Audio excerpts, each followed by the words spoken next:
What kind of man leaves a woman like that? The whispers cut through Copper Creek's dusty Main Street like winter wind through cotton.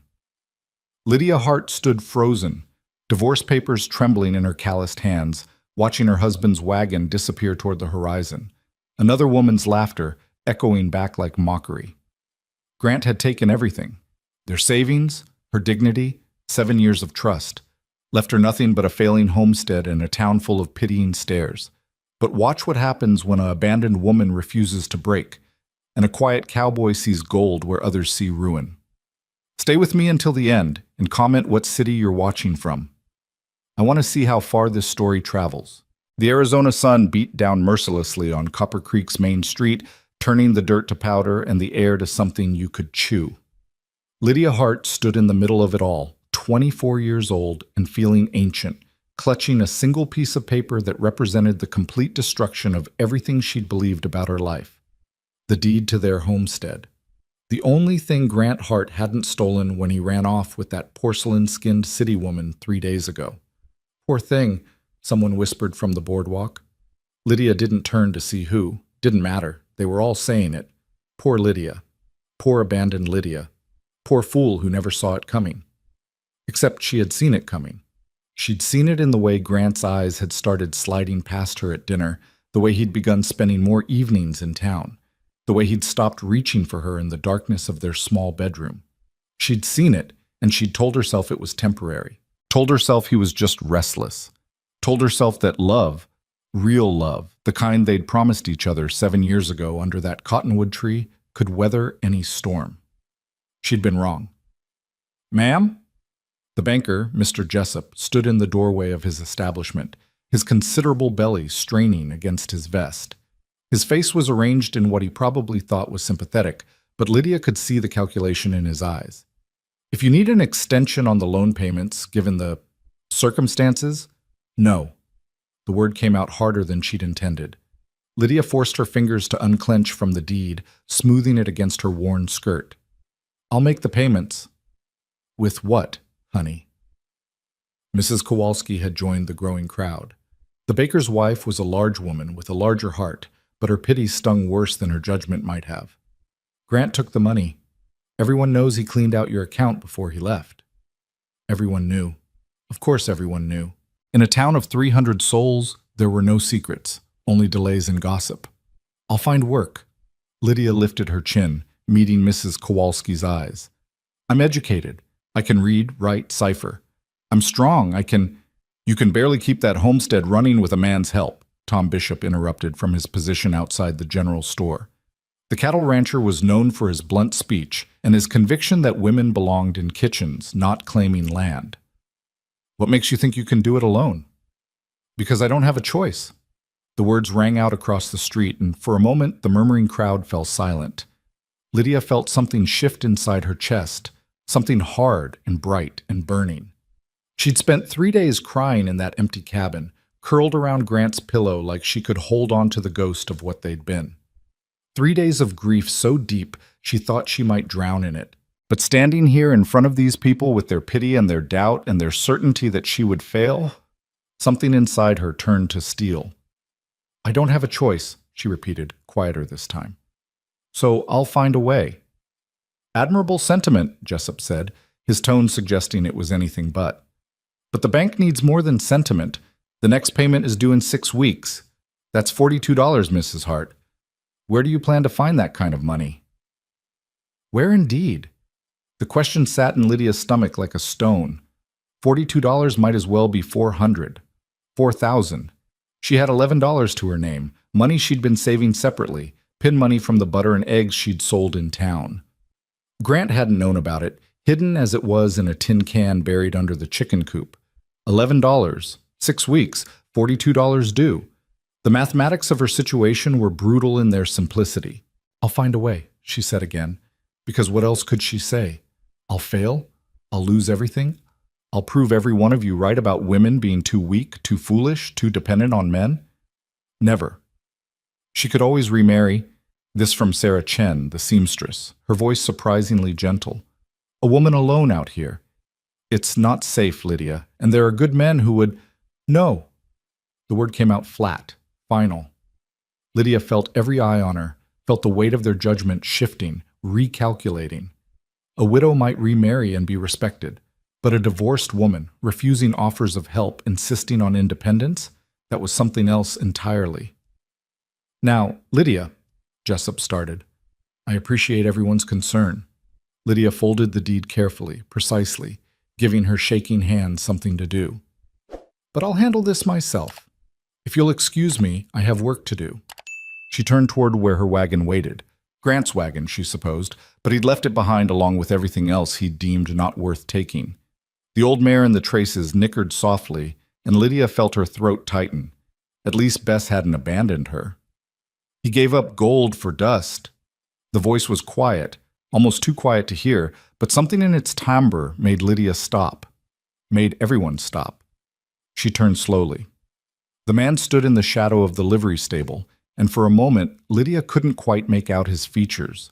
Tall, that was her first impression. Tall and weathered, with the kind of stillness that came from spending more time with horses and sky than people. He wore range clothes, all leather and dust and faded denim, and a hat that had seen better years. But it was his eyes that caught her. Even in shadow, even across the distance of the dusty street, she could see them, clear, direct, unwavering. I'm sorry? Lydia heard her voice come out uncertain, hating the tremor in it. The cowboy stepped forward into the sunlight, and Lydia revised her estimate of his age upward. Not young, maybe 35, maybe older. Hard to tell with men who lived under the western sky. His face was all angles and weathered bronze, a scar cutting white through his left eyebrow, but there was something in his expression that wasn't hardness, something almost kind.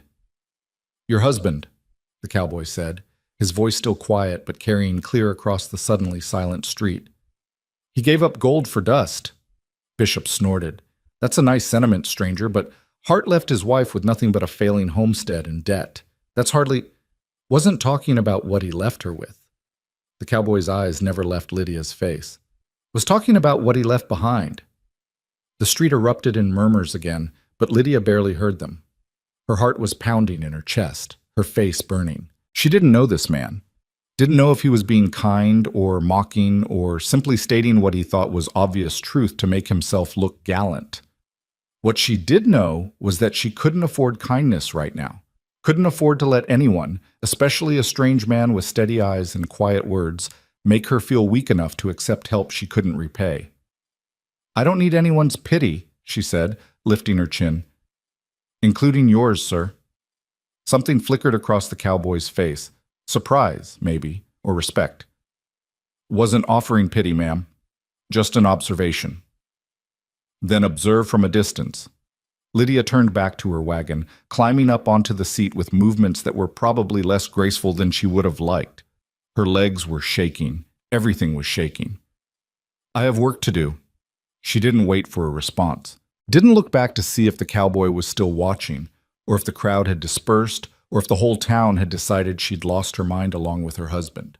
She just released the brake, clicked to Bess, and headed out of town toward the homestead that was now entirely, terrifyingly, hers.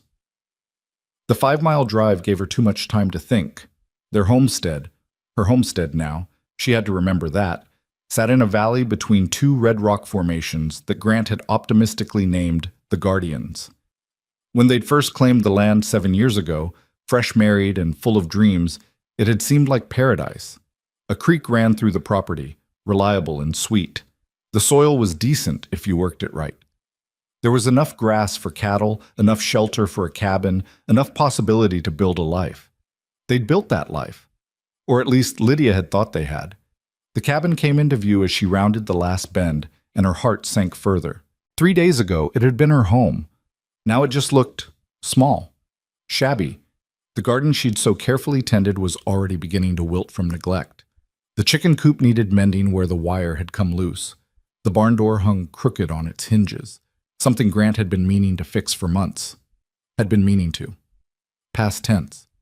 Because Grant was gone, and he wasn't coming back. Lydia pulled Bess to a stop in front of the cabin and just sat there for a long moment, taking inventory. The weight of what she was facing seemed to grow heavier with each item she cataloged. The fence needed repair. The roof needed patching before the monsoon season. The well needed a new rope. The barn needed mucking. The garden needed weeding. The chickens needed feeding. And that was just today's work. Beyond that This stretched story weeks was and months posted and on the years channel of endless west of labor, Betrayal. all of it hers Please to do not alone. repost it In a in land any where form. summer could kill you with heat, and winter could kill you with cold, and spring floods could wash away everything you'd built, and fall fires could burn it to ash. "I can do this," she whispered to herself, to the empty yard, to the chickens that were already complaining about their delayed dinner. "I can do this." The words felt like lies. But she climbed down from the wagon anyway, because lying to yourself was better than surrendering to the truth. She unhitched Bess and led her to the barn, checking her hooves and brushing her down with hands that remembered the rhythm even when her mind was elsewhere. She scattered grain for the chickens and collected the eggs they'd laid, a pitiful 3 that she added to the basket in the cabin's cool cellar. Inside the cabin, everything was exactly as she'd left it that morning. The breakfast dishes still sat in the wash basin. Grant's empty coffee cup still rested on the table, a ring of brown residue at the bottom. His coat still hung on the peg by the door, the one he'd left behind because it was too worn for courting city women who expected their men in fine clothes. Lydia took the coat down and held it for a moment, pressing it to her face. It smelled like him, leather and tobacco and the bay rum tonic he'd used on his hair. For 3 days she'd kept his things exactly as they were, some part of her still believing he might come back, might realize his mistake, might choose her again. But standing here now, with the banker's deadline echoing in her ears and the town's pity still burning on her skin and that strange cowboy's words rattling around in her head, he gave up gold for dust. Something shifted. Grant wasn't coming back. And even if he did, she realized with startling clarity, she wouldn't take him back. Because a man who could leave the way he'd left, who could steal from her and lie to her and abandon her without even the courage to say goodbye to her face, that wasn't a man worth having. That wasn't love. Maybe it never had been. Lydia folded the coat carefully and placed it in the trunk with his other belongings. She'd sell them eventually, add whatever pennies they brought to her slowly growing fund. But for now, she just needed them out of sight. She spent the rest of the afternoon working with a kind of furious energy, channeling her anger and fear and grief into physical labor. She weeded the garden until her back screamed. She mended the chicken coop wire until her fingers bled. She hauled water from the well until her arms shook. As the sun began to set, painting the guardians in shades of crimson and gold, Lydia finally allowed herself to stop.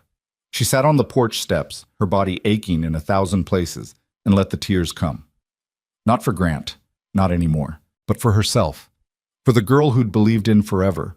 For the woman who had to face the fact that forever had an expiration date, and hers had come stamped and sealed with a divorce decree and a deed to a failing homestead.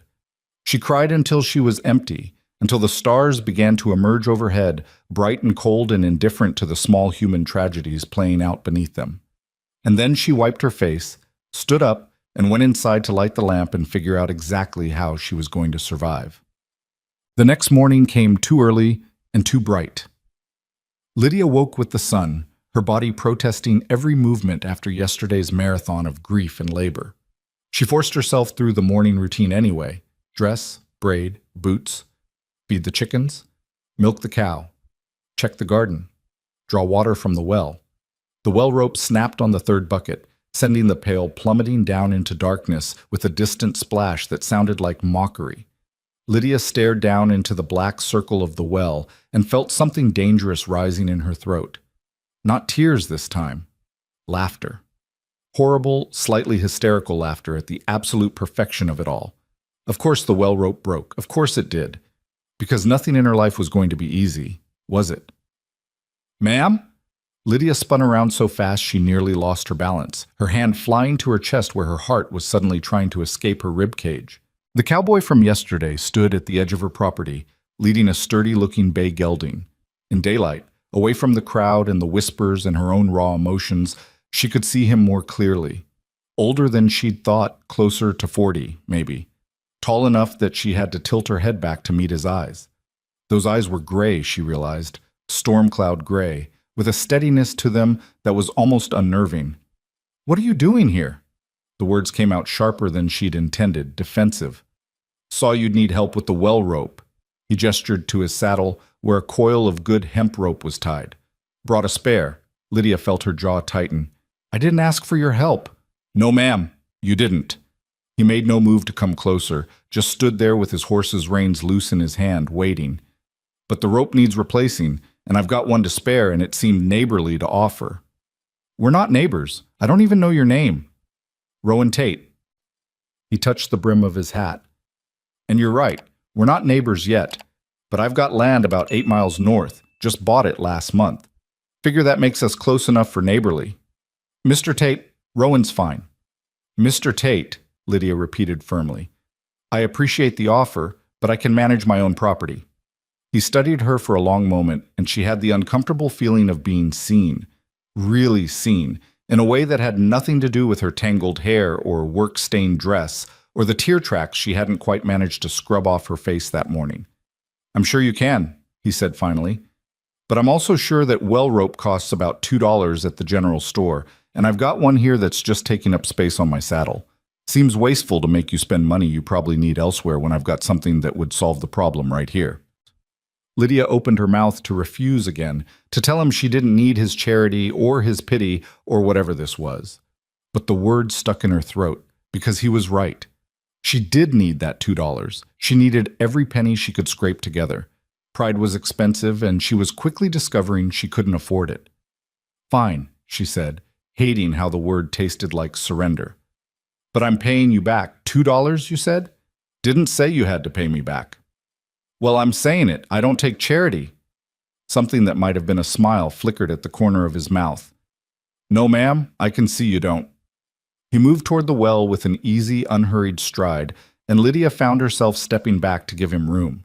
She watched as he secured his horse to the porch rail and then knelt by the well, peering down into its depths. Bucket's not too far down, he said. I can probably fish it out once we get the new rope secured. I could have done that myself, Lydia said, even as she watched him work with the kind of efficient competence that came from years of handling rope and wells and all the 1,000 small emergencies that came with Western living. Never said you couldn't. He glanced up at her, and there was something in his expression that wasn't pity. Wasn't condescension, just simple acknowledgement. But sometimes it's easier with help. That's not weakness. That's just arithmetic. Lydia wanted to argue, but she couldn't quite find the words.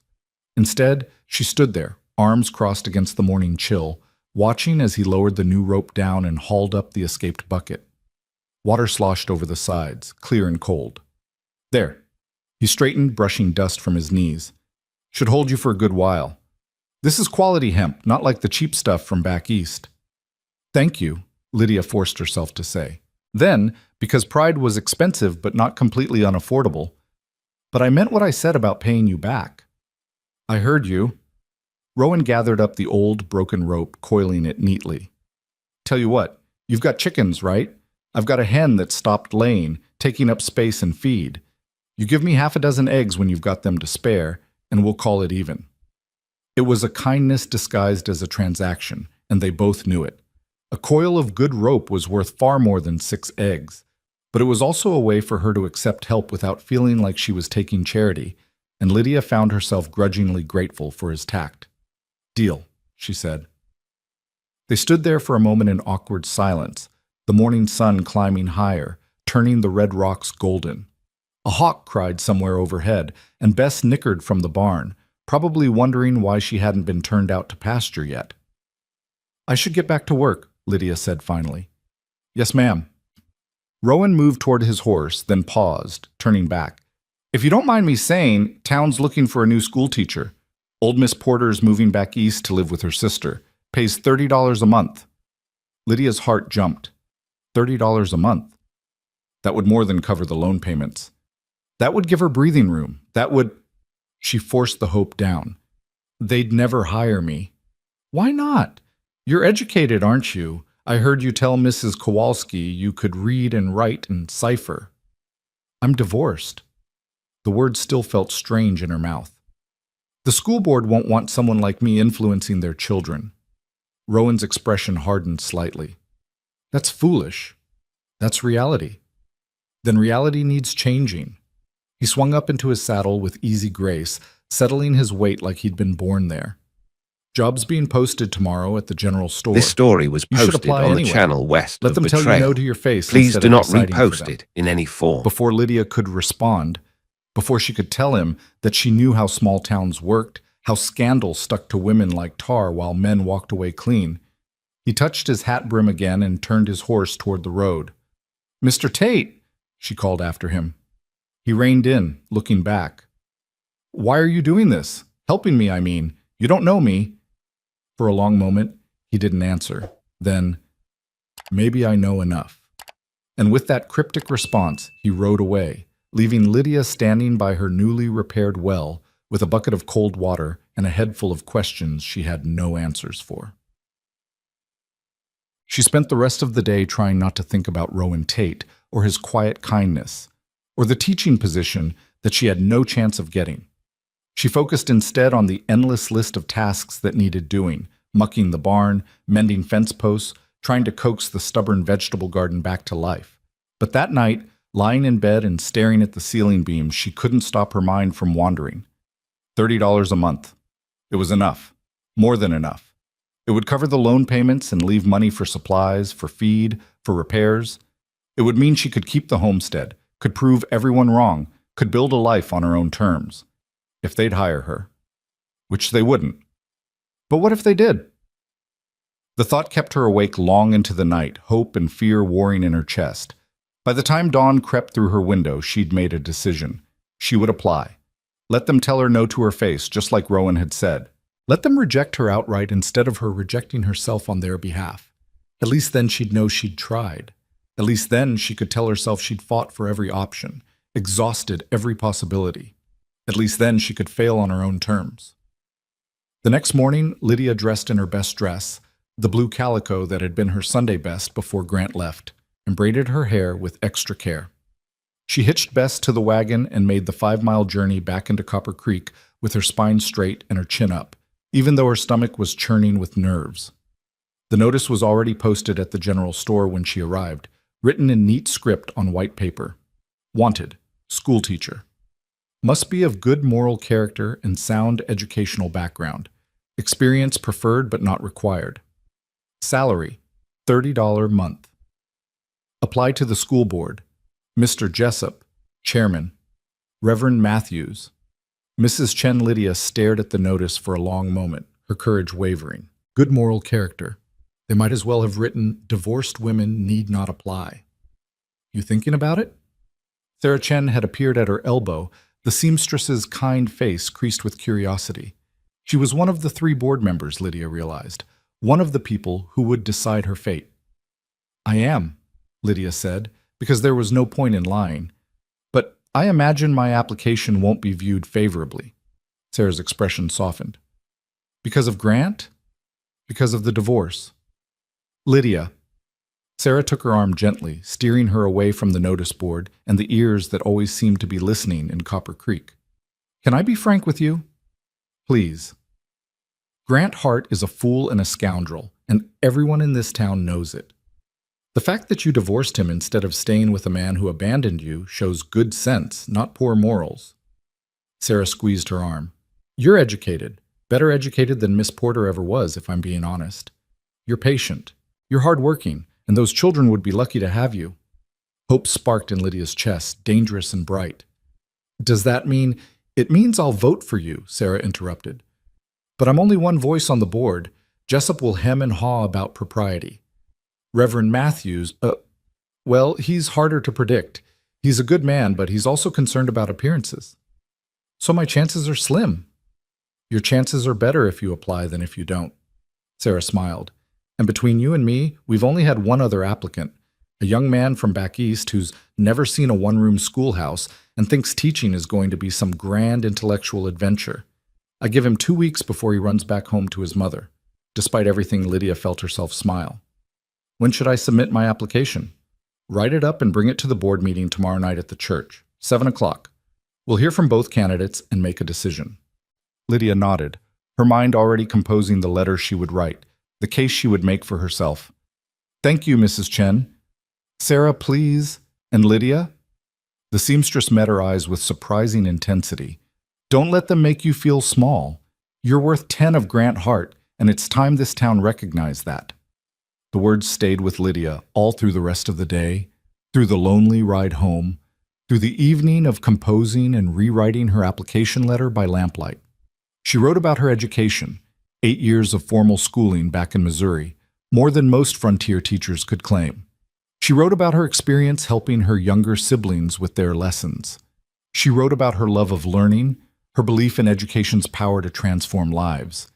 She did not write about Grant, did not mention the divorce or defend her moral character.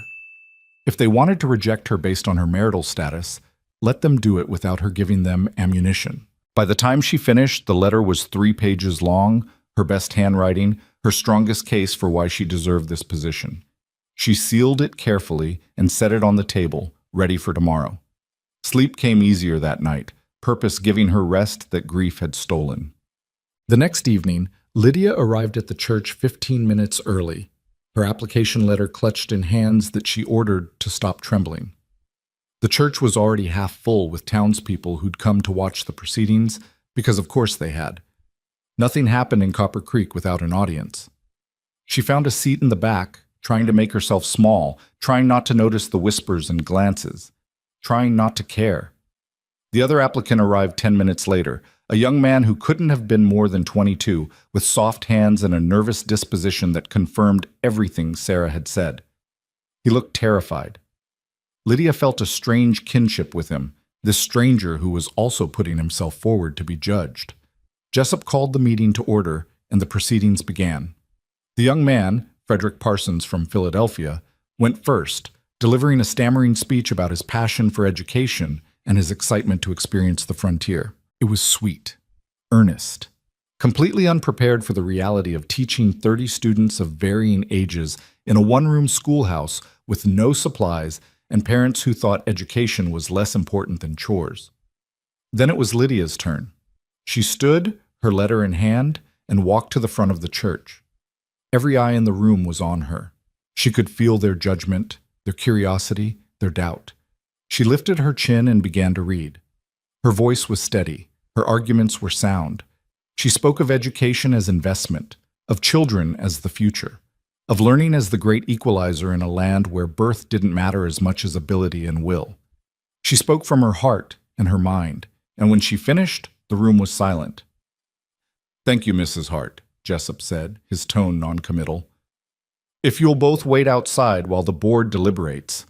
Lydia and Frederick filed out into the evening air. They stood awkwardly on the church steps, not quite looking at each other. "You were very good," Frederick said finally, his voice quiet. "Much better than me." "You were fine," Lydia said, because he was young and nervous, and she remembered being young and nervous once, before life had made her hard. "I don't think I'm cut out for this," he admitted. "The frontier, I mean. I thought it would be different." "It usually is," Lydia said. "Different from whatever you imagined." They lapsed into silence again, waiting. Minutes stretched into what felt like hours. Lydia's nerves wound tighter with each passing moment. Were they arguing over her? Had they already decided? Was she wasting her time standing here, hoping for something that was never going to... The church door opened. Sarah Chen stood in the doorway, her face carefully neutral. "We've made our decision," she said, "if you'll both come back in." Lydia's heart was pounding so hard she was sure everyone could hear it. She followed Frederick back into the church, back to the front where the board sat behind their table like judges at a trial. Jessup stood, clearing his throat importantly. "This was not an easy decision. Both candidates have merit. However, after careful consideration, the board has voted..." The pause was eternal. "To offer the position to Mrs. Lydia Hart." The words didn't register at first. Lydia just stood there, frozen, sure she'd misheard. But then Sarah was smiling, and Reverend Matthews was nodding, and even Jessup looked grudgingly approving, and she realized she'd done it. She'd gotten the job. "Thank you," she managed, her voice barely above a whisper. "Thank you. I won't let you down." "See that you don't," Jessup said. "School starts in 2 weeks. You'll have access to the schoolhouse starting Monday to prepare. Any questions?" Lydia had 1,000 questions, but all she could do was shake her head, stunned and grateful and terrified in equal measure. Outside the church, as the crowd dispersed into the gathering This story dusk, was posted Lydia on the stood channel alone for west a of moment, Betrayal. letting the Please reality do not sink repost in. it in any form. $30 a month. Enough to save the homestead. Enough to prove she could do this. Enough to build a new life from the ashes of the old one. Congratulations. She turned to find Rowan Tate standing a few feet away, his hat in his hands. She hadn't even realized he'd been in the church, but there he was, his expression pleased. You were right, she said. About applying. Wasn't me being right. Was you being brave? Lydia felt something shift in her chest at those words. Brave. When was the last time someone had called her brave? When had she last felt brave instead of just desperate? Thank you, she said. For the rope, for the advice, for... She trailed off, not quite sure how to finish that sentence. For seeing her as something other than poor abandoned Lydia? For treating her like a person instead of a problem? For making her believe just for a moment that maybe she really was worth something? You're welcome, Rowan said simply. Then he settled his hat back on his head and nodded toward where Bess and the wagon waited. You need an escort home? It's getting dark. I can manage, Lydia said automatically. I know you can. He was already walking toward his horse. But the road's long and the night's dark, and I'm heading that direction anyway.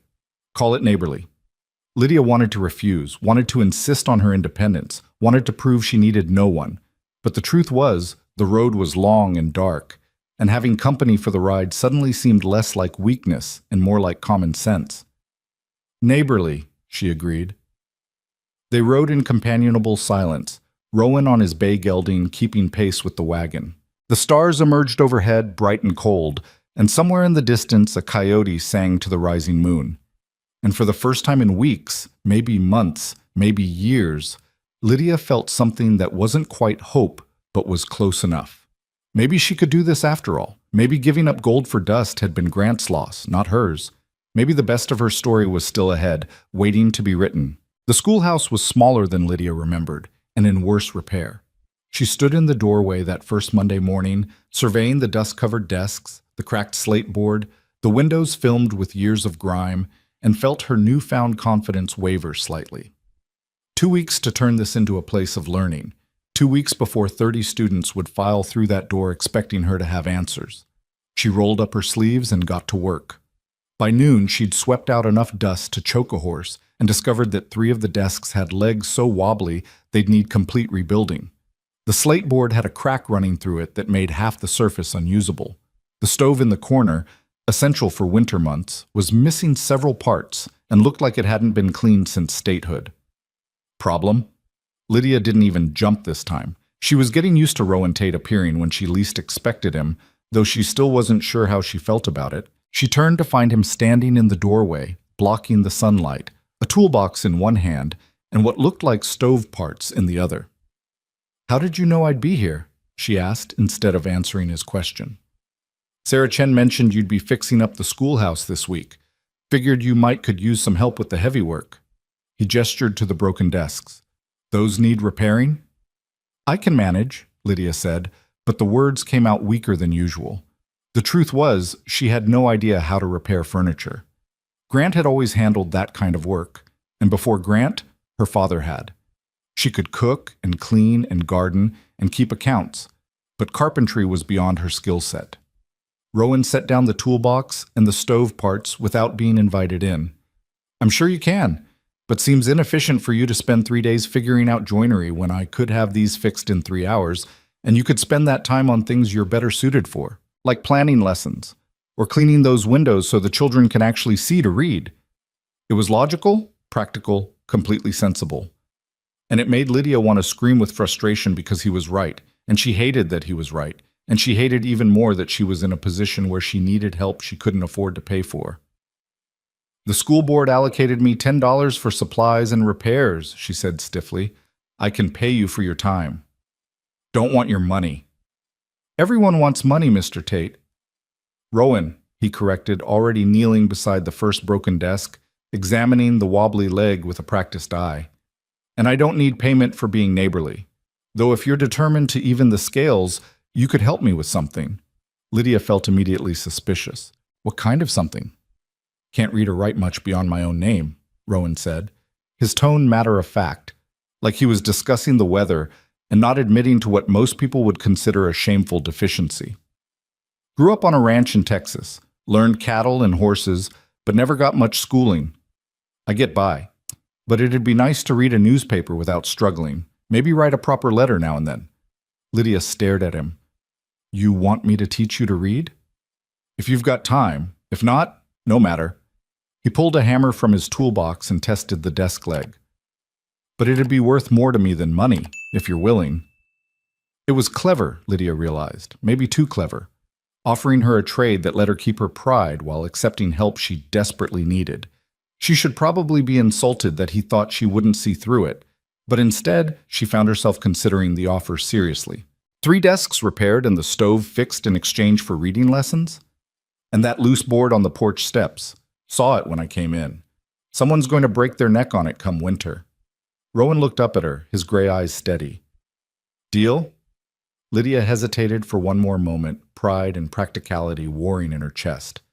Then she sighed. Deal. But proper lessons. You'll need to practice your letters and do the exercises I assign. Something that might have been amusement flickered across Rowan's weathered face. Yes, ma'am. Wouldn't expect anything less from a real teacher. They worked through the afternoon in companionable silence, Lydia tackling the windows and floorboards while Rowan made short work of the broken furniture. She found herself sneaking glances at him as he worked, the sure, efficient movements of his hands, the way he measured twice and cut once, the quiet competence that suggested he'd been solving problems with tools and lumber since before she was born. Where did you learn carpentry? She asked finally, when the silence had stretched long enough to feel comfortable rather than awkward. Ranch work, Rowan said, not looking up from the desk leg he was fitting. You learn to fix things when the nearest town is 3 days' ride, and you can't afford to wait for someone else to do it. Built my first barn when I was 15. By yourself? Had help from the other hands, but I did most of the framing. He paused, testing the joint he'd just repaired. Solid. Your husband never teach you any woodwork? The question was casual, but Lydia felt herself tense anyway. Grant preferred I focus on women's work, cooking, cleaning, mending. He said carpentry wasn't proper for a lady. A lot of things aren't proper for ladies, apparently. Rowan moved to the second desk. Most of them are the useful things. Lydia found herself smiling despite herself. You don't believe in propriety, Mr. Tate? Rowan, and I believe in propriety just fine when it makes sense. But most of what passes for propriety out here is just men being scared of women who can do things for themselves. He glanced up at her. Take you, for instance. Town was ready to write you off because your husband left. Like somehow that made you less capable, less worthy of respect. But here you are, running a homestead and teaching school. Seems to me the improper thing was Grant leaving, not you surviving it. The words settled into Lydia's chest like warm coals, heating something that had been cold for too long. No one had said it quite like that before. That Grant had been the one at fault. That her survival wasn't just desperation, but something worth admiring. Thank you, she said quietly. Just stating facts. Rowan returned his attention to the desk. Though I suppose facts aren't always welcome when they contradict what people want to believe. They lapsed back into silence, but it felt different now. Less like 2 strangers working in proximity, and more like, what, friends? Lydia wasn't sure she was ready for friends, especially not male friends who showed up uninvited and said unsettling things about her being gold instead of dust. By the time the sun began its descent toward the western horizon, all 3 desks stood sturdy, the stove was reassembled and functional, and the porch step had been secured with fresh nails. Lydia's windows gleamed, the floorboard shone from scrubbing, and the schoolhouse looked almost welcoming. First lesson tomorrow? Rowan asked as he packed up his tools. Lydia nodded. Come to the homestead at 7. We'll start with the alphabet. 7 in the evening? 7 in the morning. You said you wanted proper lessons. She tried to keep her expression serious, but something in her tone must have given away her amusement. Rowan's mouth twitched. Yes, ma'am. 7 in the morning it is. True to his word, he appeared at her door the next morning exactly at 7, hat in hand, looking like a man about to face a firing squad. Lydia had already set up a small workspace at her kitchen table, slate, chalk, a primer she'd borrowed from the schoolhouse. "Coffee first?" she offered. This story was taking pity posted his on the obvious channel west nerves. of Betrayal. "Please." Please do not She repost poured it them in both any cups, form. then settled across from him at the table. Up close, in the morning light streaming through her kitchen window, she could see details she'd missed before. The scar through his eyebrow wasn't his only one.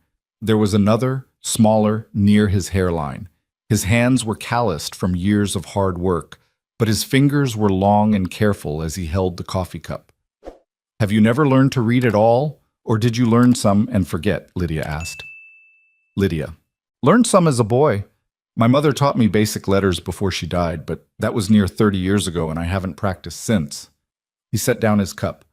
"I can sign my name, can read some simple words, but a newspaper or a contract might as well be in Chinese." "We'll start with what you remember, then build from there." Lydia drew the letter A on the slate. "Do you remember this one?" What followed was an hour of patient instruction that reminded Lydia why she'd wanted to teach in the first place. There was something deeply satisfying about watching understanding dawn on someone's face, about finding the right explanation that made a concept click. Rowan was a quick study despite his initial nervousness, and he approached learning with the same focused intensity he brought to carpentry.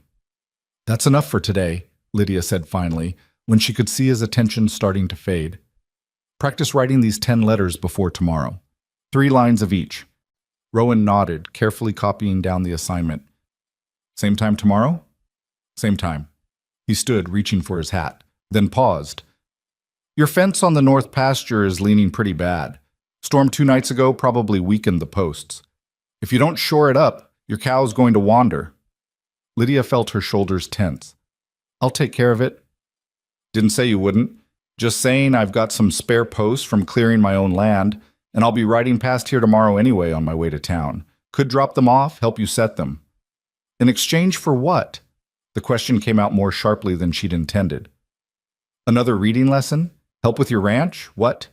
Rowan looked at her steadily. "In exchange for nothing. Sometimes help is just help, Lydia." The use of her first name, the first time he'd used it, made something flutter in her chest. She tamped it down firmly. "I don't understand you, Mr. Tate. Why do you keep helping me? What do you want?" "Nothing you're not willing to give." He settled his hat on his head. "But if you need a reason, how about this? I've been where you are. Not exactly the same, but close enough. Someone helped me when I needed it. No strings attached. Told me to pay it forward when I could. So that's what I'm doing." Before Lydia could respond, he was out the door and mounting his horse, leaving her standing in her kitchen with a slate full of letters and a head full of questions. The fence posts appeared the next afternoon, neatly stacked by her barn. With them, a note in childish, careful handwriting: "Practice." She smiled despite herself. Over the following week, a pattern emerged. Rowan would arrive at 7 for his lesson, struggling through letters and simple words with determined concentration. Then he'd spend a few hours helping with whatever project seemed most pressing, shoring up the fence, patching the barn roof, clearing rocks from the field she wanted to plant in spring. Lydia told herself she was just honoring their agreement, reading lessons for labor. A fair trade. Nothing more. But it was getting harder to ignore the way her heart lifted when she saw him riding up the path. Harder to dismiss the comfortable silence that had developed between them, or the way he seemed to understand which tasks she could handle alone and which ones genuinely needed an extra pair of hands. Harder still to ignore what the town was starting to say. "People are talking," Sarah Chen said gently one afternoon when Lydia came to town for supplies. "About you and Rowan Tate." Lydia's hands tightened on her shopping basket. "Let them talk. He's helping me with the homestead while I teach him to read. It's a fair exchange." "I know that. You know that." Sarah lowered her voice. "But you know how this town is. A divorced woman and a bachelor spending time alone together. We're not doing anything improper." "I believe you. But Lydia, you need to be careful. Your teaching position is still new. If the wrong people decide to make an issue of it..." Lydia felt anger flare in her chest. "So I'm supposed to turn away help I need because people might gossip? I'm supposed to let my homestead fall apart because accepting assistance from a man isn't proper?" "I'm not saying it's fair," Sarah said softly. "I'm just saying be aware. And maybe consider whether the help is worth the risk." That conversation haunted Lydia for days. She found herself watching Rowan more carefully during their lessons, hyper-aware of every moment they were alone together, every casual touch when he handed her a tool or she corrected his letter formation. Nothing improper was happening. Nothing improper had even been suggested. But Sarah was right about one thing. The town was watching and judging, always judging. The first real storm of autumn arrived on a Thursday night, 3 days before school was set to begin. Lydia woke to thunder that shook the cabin walls and rain that drummed against the roof like bullets. She lay in bed listening to it, mentally cataloging everything that needed to be storm-ready. The chicken coop would be fine. The barn was secure. The windows were shuttered. A tremendous crash split the night, followed by the sound of splintering wood.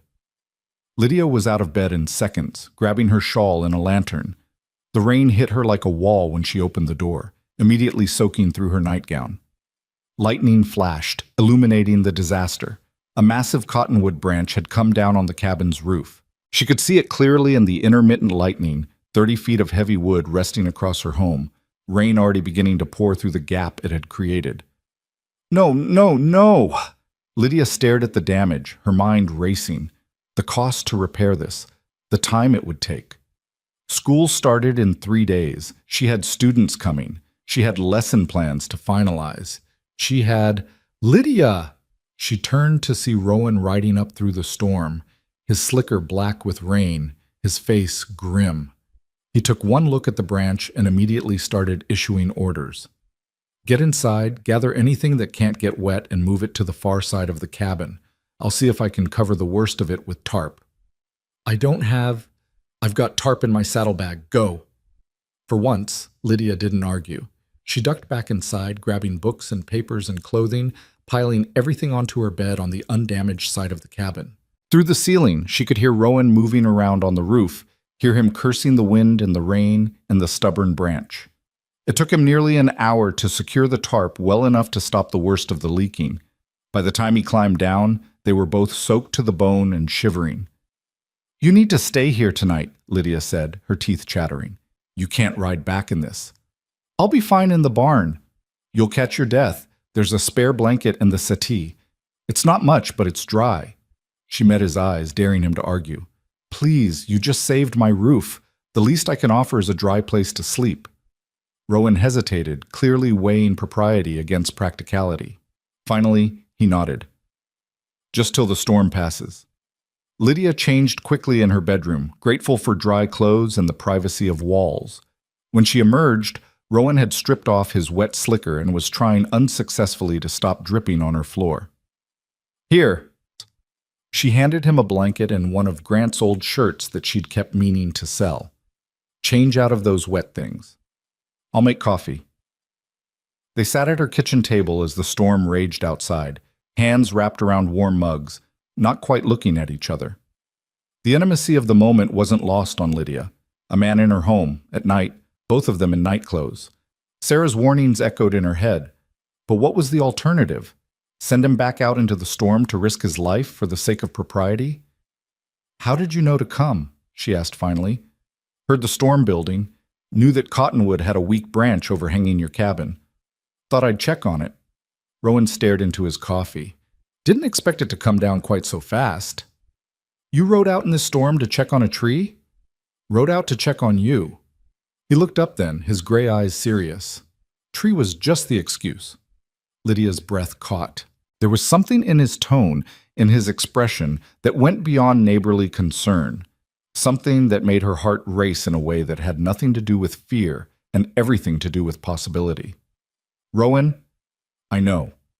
He held up a hand. I know what people are saying. I know you're not interested in anything beyond our arrangement. I know you're still healing from what Grant did, but I also know that Storm was dangerous, and I wasn't going to sit on my ranch wondering if you were safe when I could ride over and make sure. The simple honesty of it undid something in Lydia's carefully constructed defenses. Here was a man who'd ridden through a dangerous storm, not because he expected anything in return, but simply because he couldn't bear not knowing if she was all right. A man who helped without keeping score, who taught her that accepting assistance wasn't weakness, who looked at her like she was something precious, even when she was soaked and scared and barely holding her life together. This story was "Thank you," posted on the channel she west whispered. of Betrayal. They sat in Please do not silence for a long repost it moment, in any the form. storm gradually weakening outside. Finally, Rowan stood. "I should let you sleep. School starts soon. You'll need your rest." Lydia showed him to the settee, provided the promised blanket and a pillow that had seen better days. As she turned to go back to her room, his voice stopped her. "Lydia, when school starts, I'll understand if you need to stop the lessons. If people are talking, if it's putting your position at risk, I don't want to cause you trouble." She turned back to face him. "Are you suggesting we end our arrangement?" "I'm suggesting I don't want to be the reason you lose everything you've worked for." Lydia considered this. Considered Sarah's warnings and the town's gossip, and all the ways that propriety could be used as a weapon against women who didn't conform.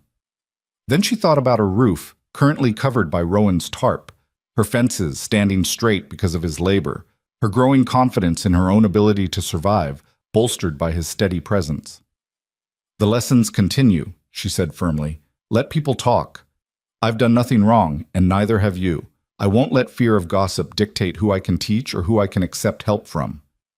Rowan's expression softened into something that might have been relief or admiration or both. "Yes, ma'am." Lydia retreated to her bedroom, but sleep was a long time coming. She lay awake listening to the dying storm and the sound of Rowan's steady breathing from the other room, and wondered when exactly her life had become so complicated, or when complicated had started feeling like the opposite of lonely. Morning brought clear skies and the harsh reality of storm damage. In daylight, Lydia could see that the branch had done more damage than she'd initially thought. Several shingles were missing. Part of the roof support looked cracked. The repair would be expensive and time-consuming. "I can fix it," Rowan said, standing beside her and surveying the damage. "But it'll take lumber I don't have on hand. You'll need to buy supplies from town." Lydia did quick mental math. Lumber, nails, perhaps new shingles, $20, maybe $25. Money she didn't have, not with the loan payment coming due in 3 weeks. "I'll figure it out," she said, trying to keep the despair out of her voice. "Lydia, I said I'll figure it out." She softened her tone. "But thank you for last night, for the tarp, for everything." Rowan looked like he wanted to argue, but he just nodded and gathered his still damp slicker. "I'll come by tomorrow." "Same time for the lesson?" "Same time." She watched him ride away, then turned to face her damaged cabin and her dwindling options. School started in 3 days. She needed a roof over her head. She needed money she didn't have. She needed a miracle, probably. What she got instead was Grant. He rode up to her homestead that afternoon in a fancy new suit and a rented buggy, looking prosperous in a way that made Lydia's blood boil. The city woman wasn't with him, she noticed, just Grant, alone, with that familiar smile that used to make her heart flutter and now just made her nauseous. "Lydia," he said, climbing down from the buggy like he owned the place, like he hadn't abandoned her, like the past month hadn't happened. "You're looking well? What do you want, Grant?" His smile faltered at her tone. "Can't a man visit his former wife? See how she's managing? You lost the right to check on me when you stole our savings and ran off with another woman." Lydia crossed her arms. "I'll ask again. What do you want?" Grant's expression hardened. "I heard you had some storm damage.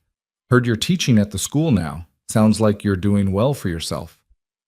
"Better than I was with you." That landed. She saw him flinch, saw anger flash in his eyes before he controlled it. "I made a mistake, Lydia. Isabel, she wasn't what I thought she was. Things didn't work out." Understanding dawned, cold and bitter. "She left you." "It's more complicated than that. I'm sure it is." Lydia felt something like vindication, sharp and mean. "So now you're here because what? You want me back? You want forgiveness?" "I want to buy back the homestead." Of all the things Lydia had expected him to say, that wasn't it. She stared at him, speechless. Grant took her silence as encouragement. "I've got a job lined up in Tucson. Good money, but I need capital to get started, and I figure if I sell this land, I can—" "No." "Lydia, be reasonable." "No." She stepped forward, jabbing her finger into his chest. You signed this land over to me. You left it behind like it meant nothing. Like I meant nothing. You don't get to come back now and take it away. I'm offering fair price, more than fair. You could use that money, couldn't you, with the storm damage and all? His eyes flicked to her roof. Repairs aren't cheap. The implication was clear. She couldn't afford to keep the place. He knew it, and he knew she knew it. Get off my land, Lydia said quietly. Lydia, get off my land. She was shaking now, fury and fear warring in her chest. Before I fetch my rifle and make you leave. Grant's expression twisted into something ugly. You can't make it on your own. You're going to lose this place anyway, you stubborn fool. I'm offering you a way out with dignity. The only foolish thing I ever did was marry you. Lydia held her ground, even though everything in her wanted to run, to hide, to break down. Now leave, and don't come back. For a long moment, they stood there, the wreckage of their marriage between them. Then Grant climbed back into his buggy, his face dark with anger. You'll regret this, he said, when you're begging the bank for mercy and the town's laughing at you for trying to be something you're not. You'll regret not taking my offer. He drove away in a cloud of dust, and Lydia stood there until the sound of hooves faded completely. Then her legs gave out, and she sat down hard on her porch steps, shaking. He was right about one thing. She couldn't afford the repairs, couldn't keep making loan payments and buy lumber and survive the winter. The mathematics of her situation were brutal and unforgiving. But she'd meant what she said. She'd lose everything before she'd let Grant take it from her, even if it meant losing everything. School started on Monday morning with 28 students ranging from 5 to 15 years old, and Lydia had never been more grateful for a distraction. She threw herself into teaching with fierce determination, using every hour in that schoolhouse to forget about Grant's visit and her crumbling roof and the loan payment that loomed 3 weeks away like an approaching storm. The children were a revelation. Eager, mostly, despite the handful of troublemakers in the back row who tested her authority that first week. She learned their names, their strengths, their struggles. Little Emma Chen, who could barely reach her desk but read at a level 3 years above her age. The Morrison twins, who couldn't sit still but had brilliant mathematical minds. Jacob Riley, 15 and embarrassed to still be in school, who needed reading help but was too proud to ask for it in front of the younger children. She stayed late every afternoon, working with Jacob one-on-one, watching his frustration slowly transform into cautious hope as words began to make sense. It reminded her of Rowan's lessons, the way understanding could dawn gradually and then all at once. Rowan still came every morning at 7, though they'd moved the lessons to the schoolhouse now instead of her cabin. Propriety, Lydia told herself. Maintaining proper boundaries. The fact that she looked forward to those morning hours, to the comfortable silence and his steady presence, had nothing to do with anything except their arrangement. Cat? Rowan read slowly, his finger tracing under the word. The cat sat on the... Sound it out, Lydia encouraged. Mat. The cat sat on the mat. He looked up, and his smile was so genuinely pleased with himself that Lydia felt her heart do something complicated in her chest. Perfect. You're reading full sentences now. Thanks to you. Rowan closed the primer carefully. How are the children doing? Any troublemakers I should know about? Why, planning to intimidate them for me? If needed. But his tone was light, teasing in a way that had become familiar over the past weeks. Lydia found herself smiling despite the weight of everything else pressing on her. They're good children. Curious. Eager to learn, most of them. She paused. Thank you for asking. Not many people ask about the actual teaching. Most people are fools then. It's important work you're doing. The simple validation warmed something in Lydia's chest that had been cold for too long. She busied herself gathering up the lesson materials, hyper-aware of Rowan's presence in the small schoolhouse, of the early morning light slanting through the windows, of how easy it would be to lean into this feeling of being seen and valued. Too easy. Dangerously easy. I should go, Rowan said, standing. Got cattle to move to the north pasture today. Of course. Lydia walked him to the door, maintaining the careful distance they'd established. Same time tomorrow? Actually, Rowan hesitated, his hat already in his hands. I was thinking, Saturday, I could come by your place, start on those roof repairs. If you've got the lumber ordered. Lydia's stomach clenched. She hadn't ordered the lumber. Couldn't afford to order the lumber. Had This been story putting off was thinking posted about it on the because channel thinking west about it of meant Betrayal. facing the impossible Please do not mathematics of the repost it situation. in any form. I'm still working on that, she said carefully. Rowan's gray eyes studied her face, seeing too much. Lydia, the tarp won't hold through winter. First heavy snow and your whole roof could cave in. I know that. So what's the holdup? Jessup won't extend credit? I haven't asked. Pride made her lift her chin. I'll figure it out. When? You've got 3 weeks until your loan payment is due. You can't afford both. The fact that he knew about her loan payment, that he'd been keeping track of her finances, should have annoyed her. Instead, it just made her tired. Tired of pretending she had everything under control. Tired of fighting battles on every front. Tired of being strong when all she wanted was to collapse. Then I suppose I'll have to choose, won't I? Her voice came out sharper than she'd intended. Maybe I'll let the roof go and keep making loan payments. Or maybe I'll fix the roof and lose the land. Either way, it's my problem to solve, not yours. Lydia, I have to prepare for today's lessons. Thank you for coming, Mr. Tate.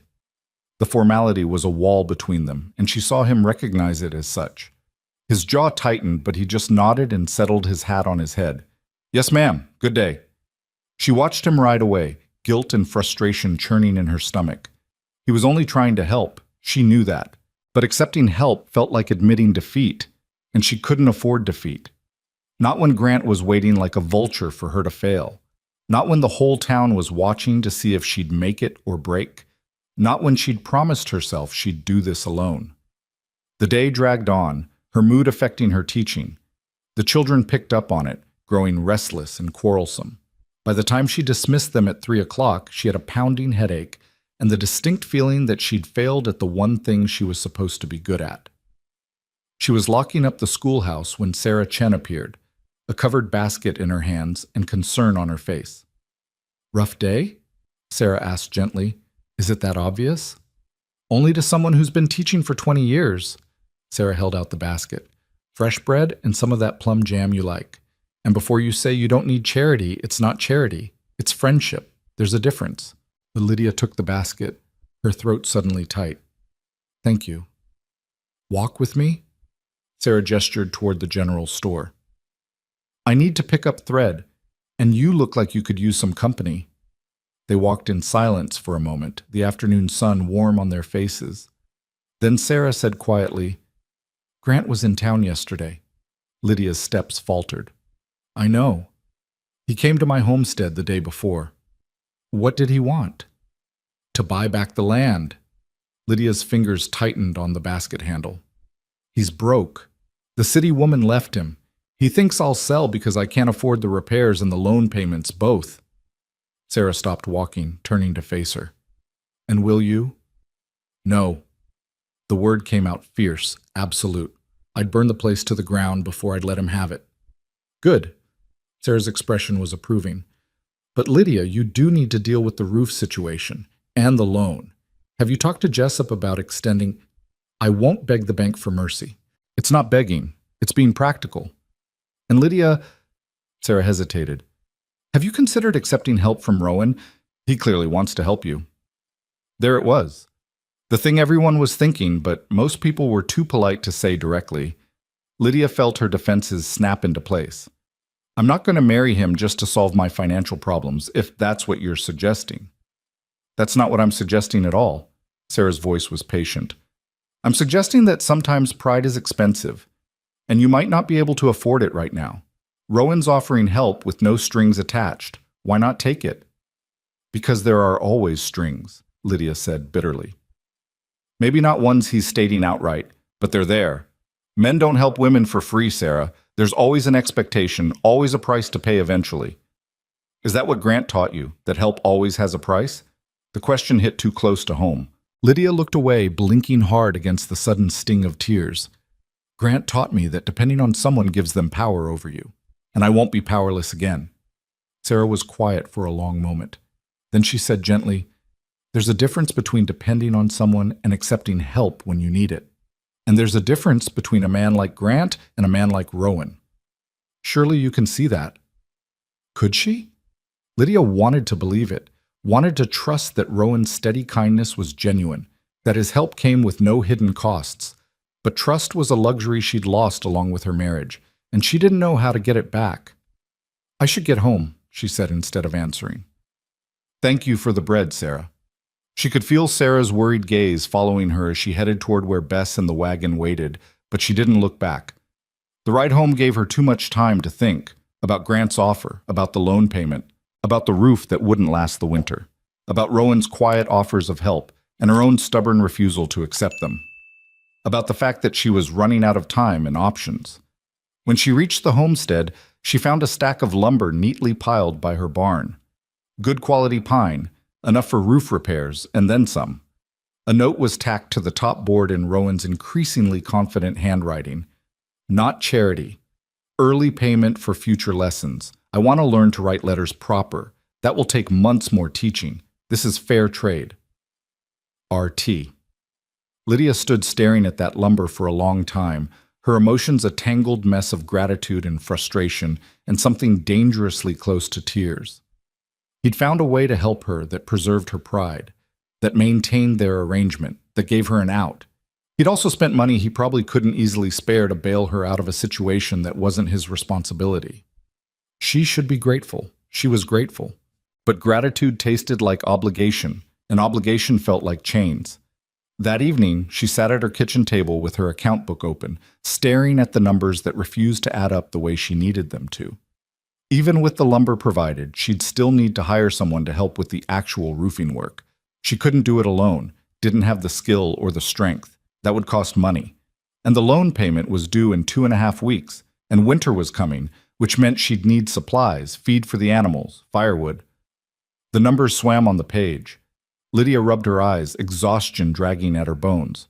She'd gotten maybe 4 hours of sleep last night, had taught all day, had come home to find Rowan's too generous gift and her own inadequacy staring her in the face.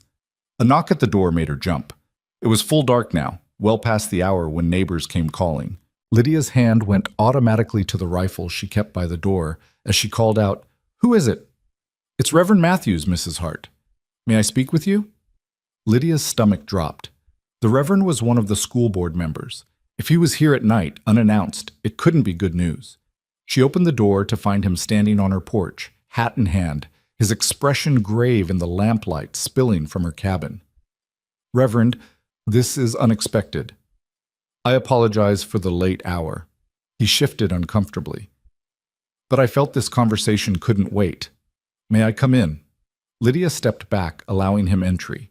She offered coffee, which he declined, and a seat, which he accepted reluctantly. He looked deeply uncomfortable, which only made Lydia's anxiety spike higher. "I'll be direct, Mrs. Hart, because I don't believe in dancing around difficult topics." The Reverend met her eyes. "There have been complaints about your friendship with Mr. Tate." There it was. The thing she'd been dreading since Sarah's warning weeks ago.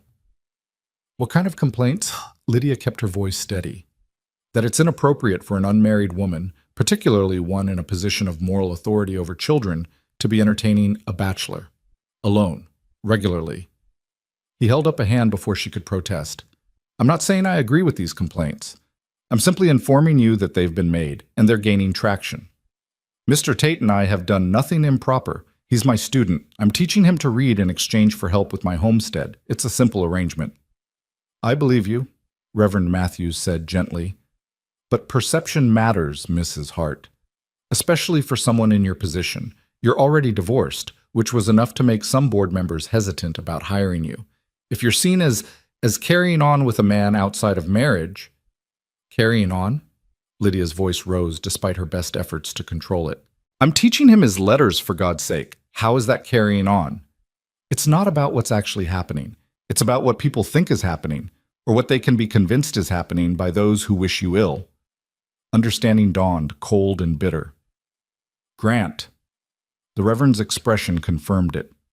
"Your former husband has been vocal about his concerns for your welfare. He's suggested to several prominent citizens that Mr. Tate may be taking advantage of your vulnerable situation, that perhaps you're being manipulated or coerced." Lydia laughed, the sound harsh and humorless. Grant doesn't give a damn about my welfare. He wants the homestead back, and he's trying to destroy my reputation so I'll have no choice but to sell to him. I suspected This as story much, was Reverend posted Matthews on the said channel quietly, west of Betrayal. which is why I'm Please here. do not repost To it warn you in that any you're being form. targeted and to advise you to be very, very careful. If Grant can convince the school board that you're morally unfit to teach, I'll lose my job. Lydia felt the walls closing in, and without the salary, I'll lose the homestead, which is exactly what he wants. I'm afraid so. They sat in heavy silence for a moment. Then Lydia asked, "What do you suggest I do?" "End your association with Mr. Tate, at least publicly, at least until the gossip dies down and Grant gives up whatever scheme he's hatching." The Reverend leaned forward. "I know it's not fair, but I know you've done nothing wrong, but sometimes survival means making strategic retreats." After he left, Lydia sat alone in her cabin, the lamp burning low, and faced the full scope of what Grant was doing. He wasn't just trying to buy the land. He was systematically destroying every support she had, every avenue of survival. If she lost her teaching job, she'd have no income. If she couldn't accept help from Rowan, she'd have no way to maintain the homestead. Either way, she'd be forced to sell, and Grant would win. The trap was elegant in its cruelty, and she had no idea how to escape it. When Rowan arrived the next morning for his lesson, Lydia met him at the schoolhouse door before he could dismount. "We need to talk," she said without preamble. Something in her tone made him go still. "All right. We can't continue the lessons, or the work arrangement, or any of it." The words felt like glass in her throat. "People are talking, and it's putting my teaching position at risk." Rowan's jaw tightened. "What people?" "Does it matter? The damage is done. Reverend Matthews came to my house last night to warn me. If I don't distance myself from you, I could lose my job." "That's—" Rowan bit off whatever word he'd been about to use. "That's not right. We haven't done anything wrong. Right doesn't matter when you're a divorced woman trying to survive in a small town." Lydia crossed her arms, holding herself together by force of will. "Grant's spreading rumors, suggesting you're taking advantage of me, and enough people are willing to believe it that my position is in jeopardy. So what? You're just going to let him win? Let him manipulate you into isolation so he can swoop in and take what's yours? I don't have a choice." "There's always a choice." Rowan dismounted, moving toward her. "Lydia, listen to me. You can't let fear dictate. It's not fear, it's survival." She stepped back, maintaining distance. "You don't understand what it's like. You're a man. You can help whoever you want, befriend whoever you want, and no one questions your morals. But I'm a divorced woman, and every interaction I have is scrutinized and judged. One wrong move and I lose everything. Then marry me." The words dropped into the space between them like stones into still water. Lydia stared at him, certain she'd misheard. "What?" "Marry me." Rowan's voice was steady, sure. "If you're my wife, no one can say anything about us spending time together. Your position would be secure. Grant would have no leverage. Problem solved." Lydia couldn't even find words for how absurd the suggestion was. "That's insane." "Why? We work well together. We enjoy each other's company. I respect you. You respect me. I've seen marriages built on far less. We barely know each other. I know you're strong and smart and stubborn as a mule. I know you're a good teacher and you care about those children. I know you'd rather break than bend, and you'd die before admitting you need help." His gray eyes held hers. "I know that when you smile, really smile, not that polite thing you do for the town, it feels like sunrise. What else do I need to know?" Lydia's heart was pounding so hard she was sure he could hear it. "This is crazy. You can't just propose marriage as a solution to a problem. Why not? People get married for all kinds of reasons. Security, partnership, mutual benefit. At least we like each other, which is more than most frontier marriages start with." "You don't love me." Something flickered across Rowan's face, too quick to read. "I care about you, deeply. Whether that's love or could become love, I don't know. But I know I want to help you, want to stand with you against whatever Grant throws at you, want to be there when you need someone and when you don't. If that's not enough of a foundation, then I don't know what is." Lydia shook her head, backing away from him in the dangerous temptation of what he was offering. I can't marry you just to solve my problems. That's not fair to you. Let me worry about what's fair to me. No, she held up her hands. I appreciate the offer. I truly do. But I won't trap you in a marriage of convenience because I'm too weak to fight my own battles. That's not what this is. Then what is it, Rowan? She felt tears threatening and fought them back furiously. You barely know me. You've known me for what, 6 weeks? And you're willing to tie yourself legally to a divorced woman with a failing homestead and more problems than assets? That's not rational. That's pity. It's not pity, Rowan said quietly. It's seeing something worth fighting for and deciding to fight. The words hung between them, weighted with meaning Lydia wasn't ready to examine. She shook her head again, more firmly this time. The answer is no, and we still can't continue the lessons or the work arrangement. I'm sorry, but that's how it has to be. For a long moment, Rowan just looked at her. Then he nodded slowly and swung back up into his saddle. You're making a mistake, he said. Probably, but it's my mistake to make. She watched him ride away, and for the first time since Grant left, Lydia felt truly alone. The next 2 weeks were the hardest of Lydia's life. Without Rowan's help, every task on the homestead took twice as long and exhausted her completely. She taught all day, then came home to chores that stretched past dark. The roof tarp held barely, but she could hear it ripping more each time the wind picked up. The fence was listing again. The barn door had come off its hinges entirely, and through it all Grant circled like a shark scenting blood. He didn't come to the homestead again, but his presence was felt everywhere. In the way Jessup suddenly became less friendly when she went to town, in the whispers that stopped when she entered the general store, in the pointed questions from parents about whether she was maintaining proper moral standards for their children. The loan payment came due on a Tuesday. Lydia walked into the bank with exactly $42, the last of her savings scraped together through a combination of her teacher's salary and selling every non-essential item she owned. She counted out the money to Jessup with hands that didn't shake, even though inside she was screaming. You're cutting it close, Mrs. Hart, Jessup said, recording the payment in his ledger. But I'm current. For now. But winter's coming. How do you plan to make the next payment when you're spending half your salary on firewood and feed? I'll manage. Jessup's expression was almost pitying. Your former husband made a generous offer for that land. You might want to reconsider before you're in a position where you have no choice. Lydia met his eyes steadily. I'll never be in a position where selling to Grant Hart is my only choice. I'd let the bank foreclose first. She walked out with her head high and her pockets empty, and tried not to think about the fact that Jessup was right. She couldn't keep this up.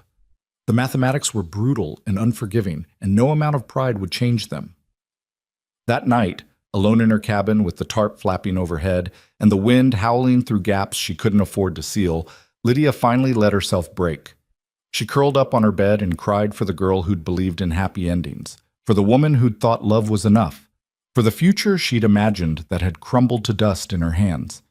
She cried until she was empty, until there were no more tears left. And then she got up, washed her face, and started planning.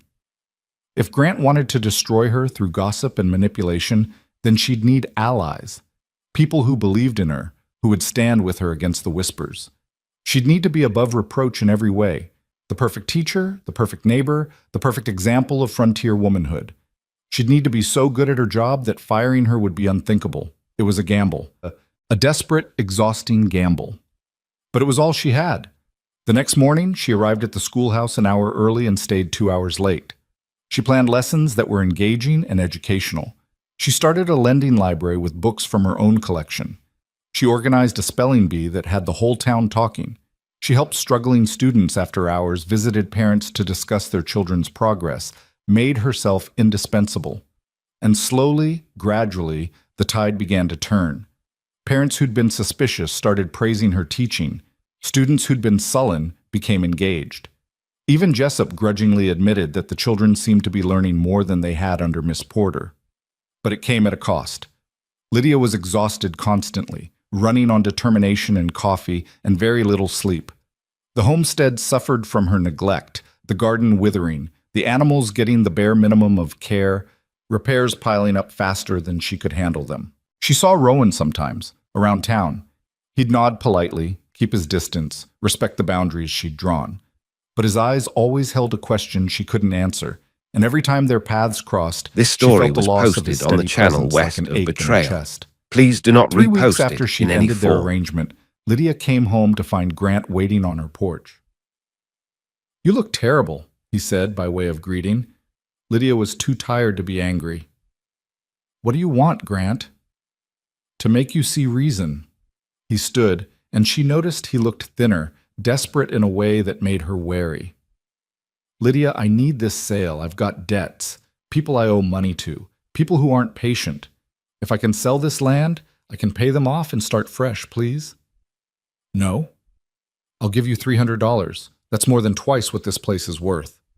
Despite herself, Lydia felt her resolve waver. $300. Enough to start over somewhere else. Enough to leave Copper Creek and its gossip behind, find a teaching position in a bigger town where no one knew about her failed marriage. Enough to escape. "Where would you get $300? She asked slowly. Grant's expression shifted into something calculating. "I've got investors interested in the land. There's talk of the railroad coming through in a few years. This property could be valuable." Understanding dawned. Grant didn't want the land for himself.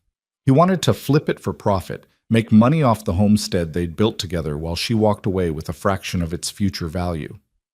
"Get off my property," Lydia said quietly. "Lydia, be smart about this." "I said get off my property." She was too tired for fury, but her voice carried absolute finality. "And don't come back.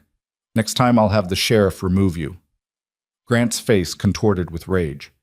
"You stupid woman! You think you're going to make it through winter? You can barely keep the place running now. Wait until the first snow hits, until the animals need constant care and the roof caves in and you're burning every stick of furniture you own just to keep from freezing.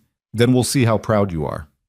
He stormed off, and Lydia sank down onto her porch steps, Grant's words echoing in her head. Because he was right, and they both knew it.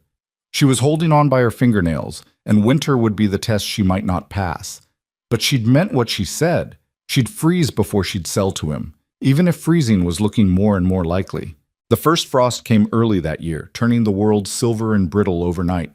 Lydia woke to find ice crystals on the inside of her windows and her breath visible in the cabin air. She dragged herself out of bed, every muscle protesting, and forced herself through the morning routine that had become an endurance test. Feed the chickens, milk the cow, break ice on the water trough, try to coax warmth from a stove that seemed to eat firewood without giving back enough heat. She was running dangerously low on firewood. Another thing she couldn't afford to buy. Another task she didn't have time or strength to handle herself. The pile she'd managed to chop was maybe enough for 2 weeks if she was frugal. After that, she'd figure something out. She always did. School that morning was harder than usual. The children were restless from the cold, several of them sniffling with early winter colds. The schoolhouse stove struggled to heat the space adequately, and Lydia found herself teaching in her shawl, her fingers stiff around the chalk. During morning recess, she stepped outside for a moment of fresh air and found Sarah Chen waiting with a concerned expression. "You need to see this," Sarah said quietly, handing her a piece of paper. It was a petition. Lydia's eyes scanned the words, her stomach dropping with each line. A formal complaint to the school board requesting her immediate dismissal on grounds of moral unfitness. 20 signatures, including several prominent families in town. At the bottom, This story in was familiar posted on the handwriting, channel West Grant of Hart, Betrayal. concerned citizen Please and do not former property repost it owner. in any form. When did this circulate? Lydia's voice sounded distant to her own ears. Started yesterday. Grant's been going door to door telling people you've been secretly meeting with Rowan Tate, that you're setting a poor example for the children. Sarah's hand found Lydia's arm. "I tried to stop it, but people are listening to him.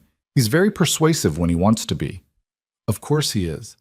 Lydia felt something dangerous rising in her chest. Not quite anger, not quite despair, something harder. "When's the board meeting?"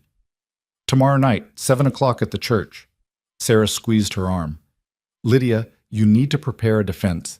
You need witnesses who can speak to your character, evidence that Grant's claims are false." "The claims are false. I haven't seen Rowan in weeks." "I know that, but you'll need to prove it, and you'll need people willing to stand up and say so publicly, which in this town—" Sarah trailed off, the unspoken truth hanging between them.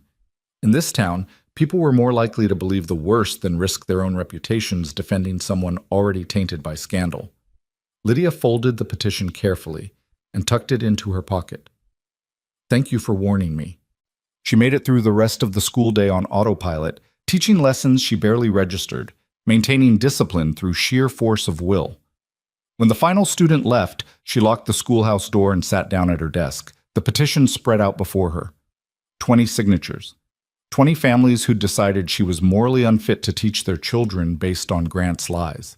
Some she recognized as parents who'd seemed pleased with her teaching just days ago. Others were people she barely knew, jumping on the bandwagon of judgment without bothering to verify the truth. She studied each name, memorizing them, feeling the weight of what she was up against. Grant wasn't just trying to buy her land anymore. He was trying to destroy her completely, burn down every bridge until selling to him was her only escape from total ruin. It was brilliant, in a sociopathic sort of way. The door opened behind her. Lydia turned, expecting Sarah or perhaps the Reverend with more warnings. Instead, Rowan stood in the doorway, his hat in his hands and his expression grim. Heard about the petition, he said without preamble. News travels fast. Lydia didn't bother asking how he'd heard. In Copper Creek, scandal moved at the speed of lightning. It's not right, it's not true, and everyone knows it. Rowan moved into the room, his boots loud on the wooden floor. I'm going to the board meeting tomorrow. I'll testify that we haven't seen each other in weeks, that there's been nothing improper. No. The words stopped him mid-stride. What? You can't come to the meeting. You can't testify. You can't do anything. Lydia stood, facing him across the small schoolhouse. Don't you see? That's exactly what Grant wants. You defending me just proves his point, that we're connected, that there's something between us worth defending. It plays right into his narrative. So you're just going to let him lie about you? I'm going to defend myself, alone, like I should have been doing from the beginning. The words tasted bitter, but Lydia forced them out. This is my fault. I shouldn't have accepted your help, shouldn't have let us become whatever we became. I knew better, and I did it anyway, and now I'm paying the price. Rowan's expression hardened. That's not fair to yourself. Fair doesn't matter. What matters is survival, and I can't survive if I'm depending on someone else to fight my battles. She gestured to the petition. 20 families, Rowan. 20. And that number will grow if you show up tomorrow defending me. Every man in town will think you're my lover, and every woman will think I'm a whore, and the board will have no choice but to fire me just to end the scandal. Lydia, please. The word came out softer than she'd intended, almost breaking. Please just let me handle this my way. I need to prove I can stand on my own, not just to the town but to myself.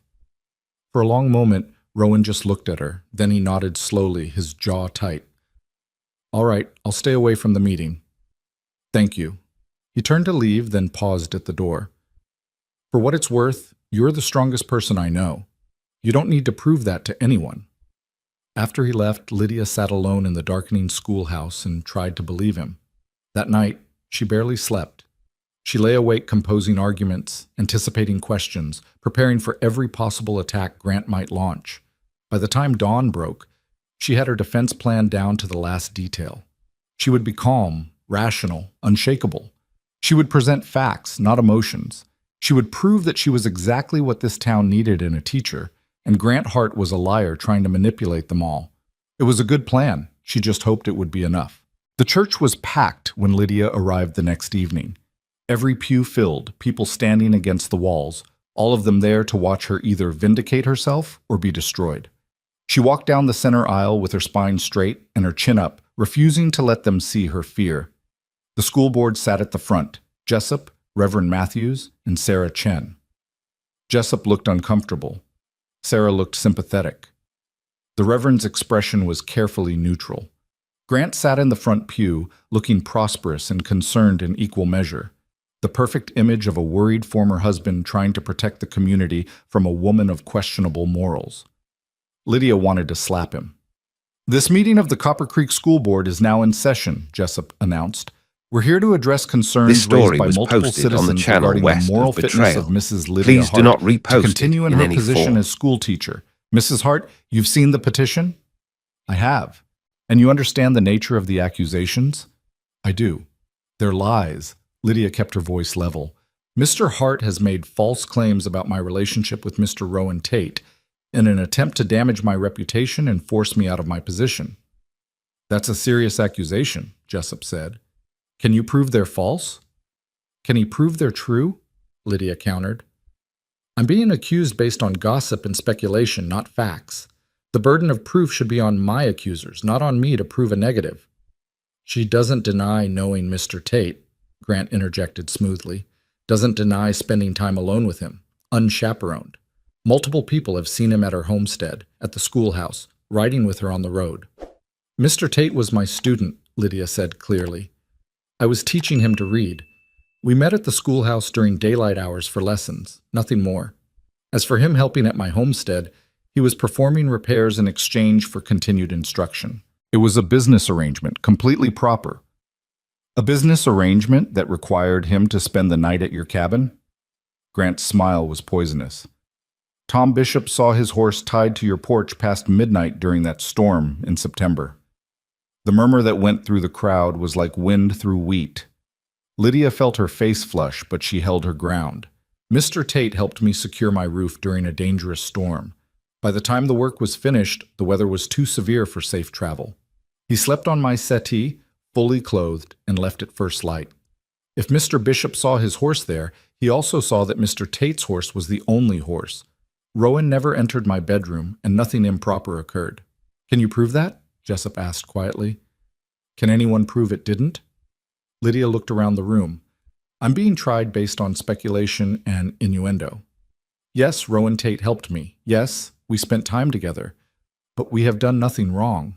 I have done nothing that compromises my ability to teach your children.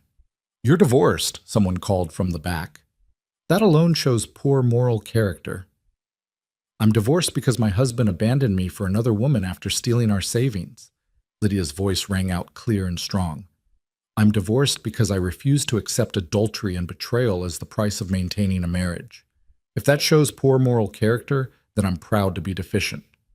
The room erupted in whispers. Jessup banged his gavel. Order! We'll have order! Reverend Matthews leaned forward. Mrs. Hart, no one questions that your divorce wasn't your fault, but the concern is about propriety going forward. Your association with Mr. Tate, however innocent, has created scandal. How do you address that? I address it by pointing out that the scandal exists because my former husband has deliberately created it. Lydia turned to face Grant directly. He wants my land. When I refused to sell, he decided to destroy my livelihood so I'd have no choice. This petition, these accusations, they're not about protecting children or upholding morals. They're about manipulation and greed. That's slander, Grant said, standing. I'm concerned about the community's children being taught by someone who what? Lydia interrupted. Who survived your abandonment? Who built a life from nothing? Who's teaching those children more than they've learned in years? Because test scores are up. Attendance is up. Parents have told me directly that their children love coming to school now. So what exactly is your concern, Grant? That I'm succeeding without you? The words hung in the air, sharp and clear. Grant's face flushed with anger. This story was posted on the channel west of Betrayal. You think you're Please so do not strong, repost it he said, in any form. his voice low and vicious. But you're barely holding on. Your roof is falling apart. Your fences are down. You can't afford firewood or feed or repairs. You're one bad week away from losing everything. I'm offering you a way out before you embarrass yourself further. There it is, Lydia said softly, looking at the board, at the crowd. The real agenda. Not concern for children, not worry about morals, just a man trying to bully his ex-wife into selling him property she rightfully owns. Sarah Chen stood. I'd like to speak, if the board permits. Jessup nodded. Go ahead, Mrs. Chen. I've worked closely with Mrs. Hart since she started teaching. I've observed her classes, spoken with parents, reviewed her lesson plans. She is, without exaggeration, the best teacher this town has had in a decade. The children are engaged, learning, thriving. Her personal life, which I might add is actually nobody's business, has no bearing on her professional excellence. Sarah's voice was firm. This petition is a joke. Most of the people who signed it have never even met with Mrs. Hart to discuss their supposed concerns. They signed because Grant Hart went door to door with stories designed to play on their prejudices and fears. "I can confirm that," a voice called out. Lydia turned to see Tom Bishop standing, looking uncomfortable but determined. "Grant came to me 3 days ago, told me Mrs. Hart was compromising herself with Tate, asked me to sign the petition. I did because—" He paused, then continued honestly, "because I don't think women should be running homesteads alone or teaching school. I think their place is in the home, supported by husbands. But that's my prejudice talking, not any actual fault of Mrs. Hart's." The admission was stunning in its honesty. Several other people shifted uncomfortably. "Anyone else want to confess they signed based on prejudice rather than facts?" Sarah asked pointedly. Slowly, reluctantly, a few hands went up. Not many, but enough. Jessup looked at Grant. "Mr. Hart, it seems your petition may have been based on misleading information." "I told them the truth," Grant insisted. "She has been seeing Tate inappropriately." "I haven't seen Mr. Tate in 3 weeks," Lydia said clearly. "Not since Reverend Matthews warned me about gossip. I ended our arrangement specifically to avoid this kind of scandal. But it didn't matter, did it, Grant? Because you were going to create scandal regardless. You needed me discredited, so you invented impropriety where none existed." "The board should investigate. The board should dismiss this petition," Sarah said firmly. "It's based on hearsay, motivated by personal vendetta, and completely without merit. Mrs. Hart is an exemplary teacher, and we'd be fools to lose her over lies spread by a bitter ex-husband." Jessup and Reverend Matthews exchanged glances. Then the Reverend spoke. "I'm inclined to agree with Mrs. Chen. I see no evidence of actual moral failing, only evidence of a woman trying to survive difficult circumstances while maintaining her professional duties." "Mrs. Hart, you have my vote of confidence." "And mine," Sarah added. Jessup was quiet for a long moment, then he sighed. "Mine as well. The petition is dismissed. Mrs. Hart retains her position." The relief that flooded through Lydia was so intense it made her dizzy. She gripped the pew in front of her to steady herself. "This is ridiculous," Grant snarled. "You're letting her corrupt your children because you're too weak to—" "Mr. Hart," Reverend Matthews said quietly, "I suggest you leave before you say something that requires me to ask the sheriff to escort you out." Grant looked around the room, clearly searching for support and finding none. Even the people who'd signed his petition were avoiding his eyes now, embarrassed by their own participation in his scheme. "You'll regret this," he said, looking directly at Lydia. "All of you." He stormed out, and the crowd began to disperse, murmuring among themselves. Several parents approached Lydia to apologize for signing the petition. A few others praised her teaching. Sarah embraced her tightly. "You did well," she whispered. "I'm proud of you." Lydia walked home in the darkness, emotionally exhausted but victorious. She'd won. She'd defended herself, exposed Grant's manipulation, kept her job. She should have felt triumphant. Instead, she just felt tired and alone. The homestead was dark and cold when she arrived. She lit a lamp with numb fingers, built a small fire in the stove, and sat at her table staring at nothing. She'd won the battle. But Grant's parting words echoed in her mind. He'd been right about one thing. She was barely holding on. The teaching job saved her from losing the land to unpaid loans, but it didn't solve the deeper problem. She couldn't maintain both the homestead and the teaching position alone. Something had to give. 3 days later, Lydia was in the schoolyard supervising afternoon recess when she heard the sound of multiple wagons approaching. She turned to see a small caravan rolling down the main street, 4 wagons loaded with lumber, tools, and supplies, plus a dozen riders on horseback. At the front, on his bay gelding, rode Rowan Tate. Lydia's heart began to pound as the group pulled up in front of the school. Parents and children gathered, curious. Rowan dismounted and approached her, his hat in his hands. "What is this?" Lydia asked. "Barn raising," Rowan said simply. "Well, more like a ranch raising. I bought the property north of here, remember? 8 miles out. But the structures are in bad shape. Barn's falling down, house needs major work, fences are a mess. Too much for one man to handle alone." He gestured to the group behind him. "So I'm calling in some favors, asking neighbors to help."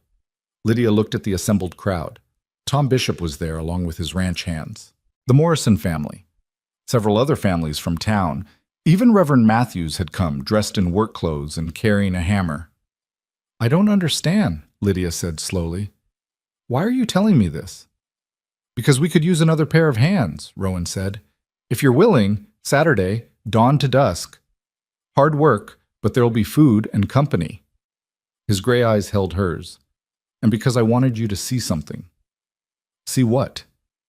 "That accepting help doesn't make you weak. It makes you part of a community." He raised his voice so the crowd could hear. "I couldn't build a ranch alone. Nobody can. Out here we survive by helping each other. That's not weakness. That's wisdom." The message wasn't subtle. Lydia understood what he was doing, showing the whole town, that accepting help was normal, expected. Nothing scandalous about neighbors working together. "I'll think about it," she managed. "Fair enough." Rowan settled his hat back on his head. "Invitations open. To anyone who wants to help. We start at dawn." The group dispersed, but the message lingered. That evening, Lydia found a note slipped under her cabin door. Rowan's handwriting, much improved from those first lessons. "You fought your battle alone and won. I'm proud of you. But you don't have to fight every battle alone.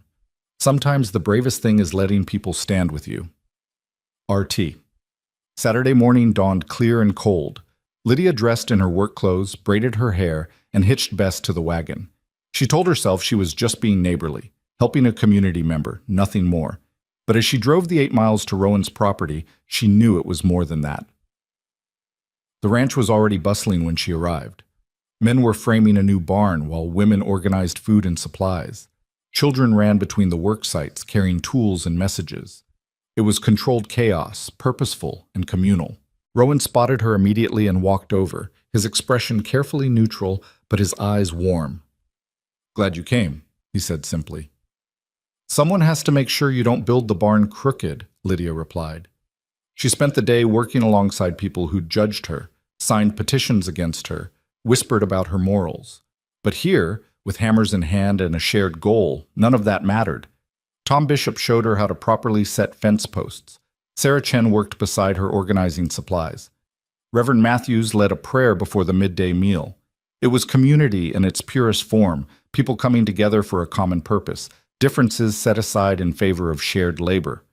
By sunset, the barn frame was up, the house had a new roof, and 3 sections of fence stood straight and strong. Everyone gathered for a final meal, bone-tired but satisfied. Lydia found herself sitting beside Rowan on a felled log, both of them too exhausted to talk much. "Thank you," he said finally, "for coming." "Thank you for the lesson," Lydia replied. "What lesson?" She gestured to the ranch, the people, the structures they'd built together. "That I don't have to do everything alone. That accepting help isn't surrender." Rowan was quiet for a moment. Then, "Does that mean you'll reconsider my offer?" Lydia's heart stuttered. "Which offer? You've made several." "The one about marriage." He turned to face her fully. "I know you said no before, and if the answer's still no, I'll respect that. But Lydia, I meant what I said.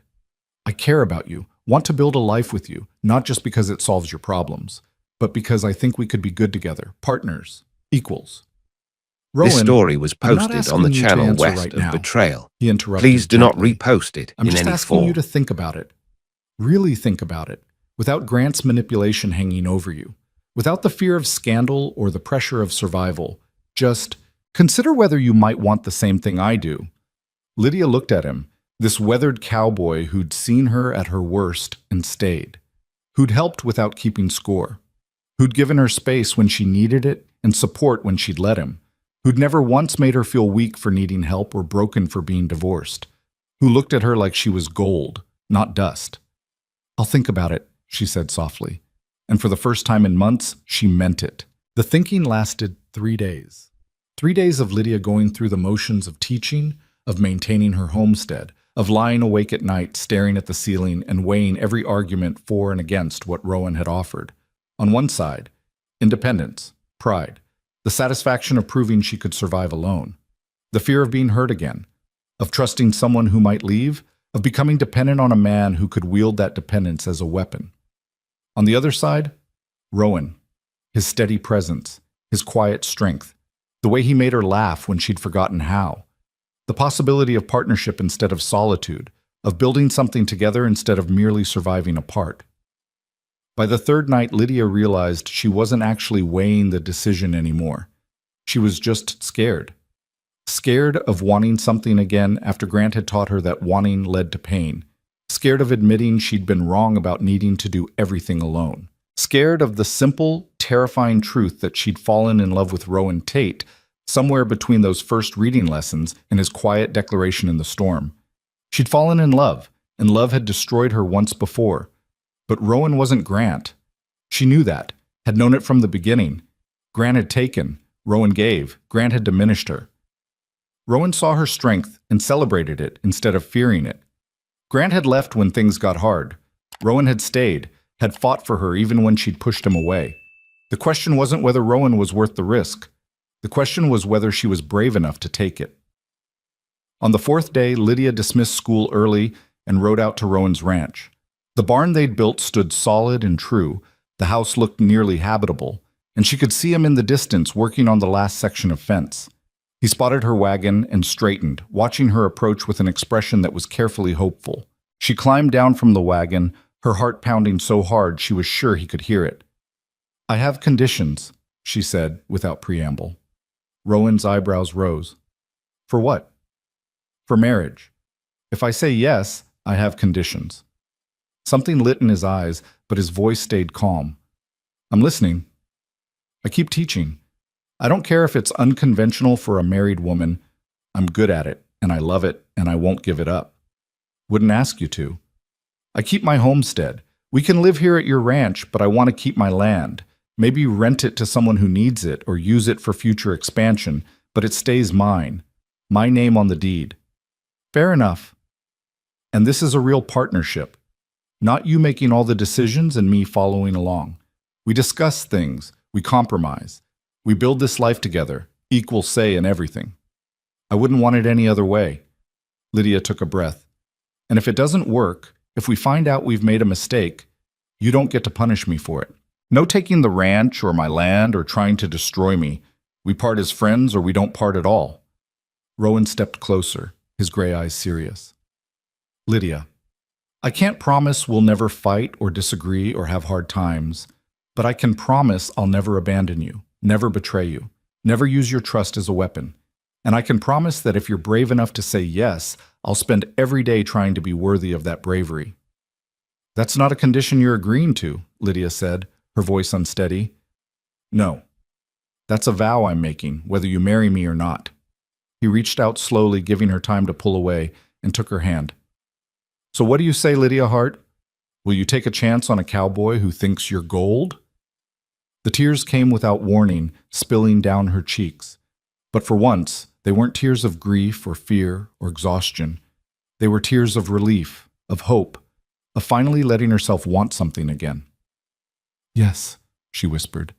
"Yes, I'll marry you. I'll marry." Rowan's smile was like sunrise, warm and bright and full of promise. He pulled her into his arms, and Lydia let herself be held, let herself lean into his strength without feeling weak. Let herself believe that maybe, just maybe, she'd found something real. They were married 2 weeks later in a simple ceremony at the church. Sarah Chen stood as Lydia's witness, beaming with pride. Tom Bishop stood for Rowan, looking slightly uncomfortable but determined. Reverend Matthews performed the ceremony with genuine warmth, and half the town packed the pews to witness the divorced schoolteacher marry the quiet cowboy who'd seen her worth when everyone else saw only scandal. Grant wasn't there. No one had seen him in days, and rumor had it he'd left Copper Creek entirely, his schemes finally exhausted. Lydia didn't care where he'd gone. He was her past, and she was done letting the past dictate her future. She wore her best blue calico dress, the same one she'd worn to apply for the teaching job all those months ago. Rowan wore a new suit that he was clearly uncomfortable in, tugging at the collar until Lydia reached up to still his hands. "You look handsome," she whispered. "You look beautiful," he replied. "You always look beautiful." The vows were traditional, but when Lydia promised to love and honor, she meant every word with an intensity that surprised her. This wasn't desperation or convenience. This was choice. She was choosing Rowan, choosing partnership, choosing to build something new from the ashes of what Grant had burned down. When Rowan kissed her, sealing their marriage, the church erupted in applause, and Lydia kissed him back, tasting salt from her own happy tears, feeling like she'd finally come home. The celebration afterward was simple but joyful. Sarah had organized a meal at the church hall, and people brought dishes and well-wishes in equal measure. Even some of the families who'd signed Grant's petition approached sheepishly to congratulate her and apologize again for doubting her character. Lydia accepted their apologies with grace she didn't entirely feel, but Rowan's hand in hers made forgiveness easier. She had what mattered now. The rest was just noise. As the sun began to set, they rode together to Rowan's ranch, their ranch now. Lydia had already moved most of her essential belongings over the past week, had already begun making the house feel like a home. But tonight it felt different. Tonight she wasn't a guest or a helper. She was a wife, a partner, someone with equal claim to this place and this future. "Nervous?" Rowan asked as he helped her down from the wagon. "Terrified," Lydia admitted. "Me too." He smiled. "But we'll figure it out together, right?" "Together," she agreed. That first night as husband and wife was awkward and tender and imperfect in all the ways that real life was imperfect. They talked until late, making plans for the ranch, for her homestead, for the future they'd build. Rowan confessed he'd been in love with her since that first day in Copper Creek's dusty street, watching her stand alone against the town's pity. Lydia confessed she'd fallen for him during those early morning reading lessons, watching him struggle with letters and refuse to give up. They laughed and made love and held each other in the darkness, and Lydia felt pieces of herself she'd thought Grant had broken forever slowly beginning to heal. The next weeks fell into a rhythm that was both challenging and deeply satisfying. Lydia continued teaching, riding into town each morning while Rowan worked the ranch. She'd return each afternoon to help with whatever needed doing, feeding animals, mending fences, planning improvements. They worked side by side in comfortable companionship, learning each other's rhythms and habits. Rowan proved to be everything he'd promised and more. He consulted her on every major decision about the ranch. He never dismissed her ideas, even when he disagreed. He encouraged her teaching, asked about her students, read to her in the evenings from the books she'd used to teach him, his reading improving steadily. And he loved her fiercely, completely, in ways that had nothing to do with passion and everything to do with partnership. He loved her when she was exhausted and short-tempered. He loved her when she woke from nightmares about Grant. He loved her through her doubts and fears and the moments when she still couldn't quite believe this was real. 2 months after their wedding, Grant reappeared. Lydia was working in the ranch's new vegetable garden when she heard the horse approaching. She looked up to see Grant dismounting, and her entire body went cold with old fear and new fury. "Get off our property," she said, standing and reaching for the garden fork like a weapon. "I'm not here to cause trouble." Grant looked terrible, thinner, older, defeated in a way that would have satisfied her once. Now it just made her wary. "I'm leaving Arizona, heading to California to try my luck there. Thought I should say goodbye." "You thought wrong." "Lydia, please, 5 minutes, that's all I'm asking. You don't deserve 5 seconds." This story was posted on the channel west of Betrayal. Or run. Please do not She just stood repost there, it in any garden fork form. in hand, waiting. Grant looked at the ranch, the solid barn, the repaired house, the neat fences, the vegetable garden she was planting.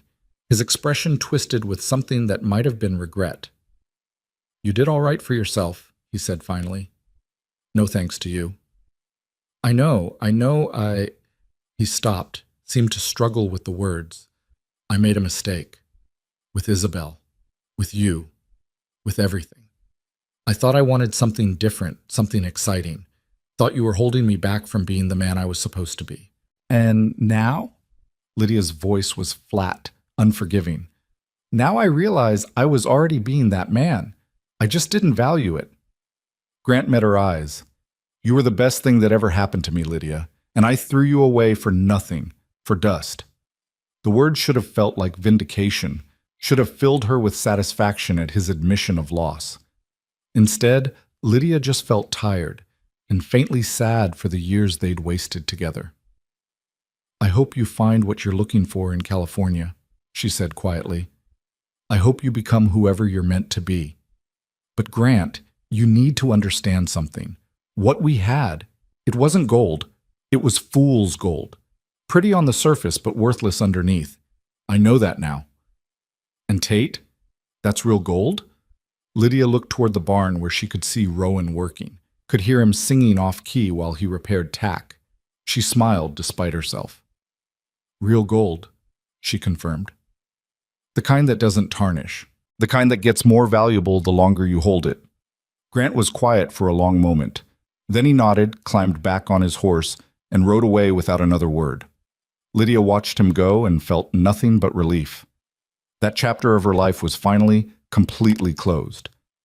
She turned back to her garden, to the life she was building, and didn't look back. Spring turned to summer, summer to fall. The ranch prospered under their joint management. Lydia's teaching reputation grew, parents requesting specifically that their children be placed in her class. The homestead she'd fought so hard to keep was rented to a young widow with 2 small children, a woman who needed the fresh start that land provided just as desperately as Lydia once had. And then, on a crisp October morning, Lydia woke feeling different. Not sick, exactly. Just different. It took her 3 days to recognize the feeling for what it was, and another week to be sure. She told Rowan that evening as they sat on the porch watching the sunset paint the Guardians crimson and gold. She'd planned a whole speech, carefully chosen words to break the news gently, in case he wasn't ready for this next step. But when she opened her mouth, all that came out was, "I'm pregnant." Rowan went very still. Then he turned to her, his eyes wide with wonder and something that looked like joy barely contained. "You're sure?" "I'm sure." He stood, pulling her up with him, and kissed her with such tenderness that Lydia felt tears prick her eyes. When he pulled back, he was grinning like a fool. "We're having a baby," he said, like he was testing the words. "We're having a baby," Lydia confirmed. And suddenly, it was real. They were building not just a ranch or a marriage, but a family, a future that stretched beyond survival into something rich and full of possibility. "I love you," Rowan said, his hand gentle on her still flat stomach. "Both of you." "Ooh, we love you too," Lydia replied. The baby, a girl with Rowan's gray eyes and Lydia's stubborn chin, was born the following June on the same day Lydia signed over her teaching position to a bright young woman fresh from teachers' college back east. Motherhood and teaching both required her full attention, and she chose motherhood without regret. She could always return to teaching later. Her daughter would only be small once. They named her Hope. It seemed fitting. Life settled into a new rhythm after Hope's arrival. The ranch continued to grow, their cattle multiplying, their land improving with each season's work. Rowan hired a couple of ranch hands to help with the heavy labor, good men who respected Lydia's partnership in the operation and never questioned her authority when Rowan was away. The homestead remained rented to the widow, who proved to be an excellent neighbor and eventually a close friend. Sarah Chen became Hope's honorary grandmother, spoiling her shamelessly. The town that had once whispered about Lydia's divorce now praised her as a pillar of the community, though Lydia found she cared less about their opinions than she once had. What mattered was the life she'd built, the partner she'd chosen, the daughter who represented everything good that had come from the ashes of her first marriage. What mattered was that she'd survived, and then thrived, and finally found exactly what she'd been searching for without even knowing it. On Hope's first birthday, they held a celebration at the ranch. Half of Copper Creek showed up bearing gifts and well wishes. Children ran through the yard while adults talked and laughed. Sarah organized games. Reverend Matthews said a blessing. Even Tom Bishop unbent enough to smile at the baby. As the sun began to set and guests started departing, Lydia found herself on the porch with Rowan, Hope sleeping peacefully in her arms. The ranch sprawled before them, their barn, their fields, their future made manifest in wood and land and labor. "Happy?"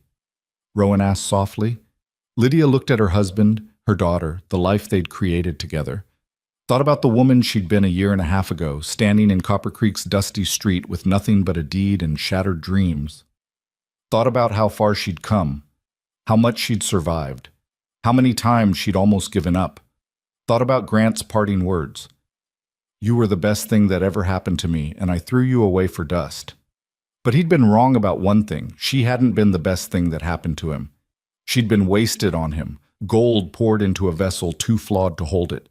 He'd given up treasure, yes, but the treasure wasn't meant for him in the first place. It was meant for the cowboy who'd seen it when everyone else saw ruin, who'd valued it when no one else would, who'd fought for it without expecting anything in return except the chance to stand beside it. Yeah, Lydia said, smiling at Rowan. I'm happy. He shifted hope carefully and wrapped his arm around Lydia's shoulders, pulling her close. They sat together as darkness fell and stars emerged, one by one, bright and constant overhead. Thank you, Rowan said quietly. For what? For being brave enough to say yes. For building this with me. For being exactly who you are. He kissed the top of her head. For being gold when I needed it most. Lydia leaned into him, feeling the solid warmth of his body, the gentle weight of their daughter in her arms, the evening breeze carrying the scent of sage and possibility. He gave up gold for dust, she murmured, echoing those words from so long ago. His loss. Our life. And it was their life, built from broken pieces and hard choices and the simple revolutionary act of two people choosing to stand together. Their life, messy and imperfect and more precious than anything Lydia had ever imagined during those dark days after Grant left. Their life, and it was beautiful. Hope stirred in her sleep, making the small sounds babies make. Rowan's hand found Lydia's, their fingers intertwining with the easy familiarity of long practice. In the distance, a coyote called to the moon, and cattle lowed their evening songs. Lydia closed her eyes and breathed it all in, this moment, this life, this love that had found her when she'd stopped looking for it, found her and healed her, and showed her that sometimes the best treasures are the ones you discover only after everything else has been stripped away. Grant had given up gold for dust, that much was true, but in doing so, he'd set her free to find the real treasure, not land or money or security, though she had all those things now. The real treasure was the man beside her who'd chosen her every day, who'd seen her strength and loved it instead of fearing it, who'd given her space to heal and time to trust and patience to believe again. The real treasure was the life they'd built together, one choice at a time, one day at a time, one moment of faith over fear. And as the stars wheeled overhead and hope slept peacefully, and Rowan's steady heartbeat echoed against her ear, Lydia knew with absolute certainty that she'd found something Grant could never take away, could never diminish, could never touch. She'd found home, not in a place, but in a person, in a partnership, in the simple, profound knowledge that she was exactly where she was meant to be. The cowboy had been right from the very beginning. Grant had given up gold for dust. And she, Lydia Tate, survivor and teacher and wife and mother and woman who'd refused to break, she was the gold he'd been too blind to value. But Rowan had seen it, had fought for it, had treasured it, and now it was his, just as he was hers, forever.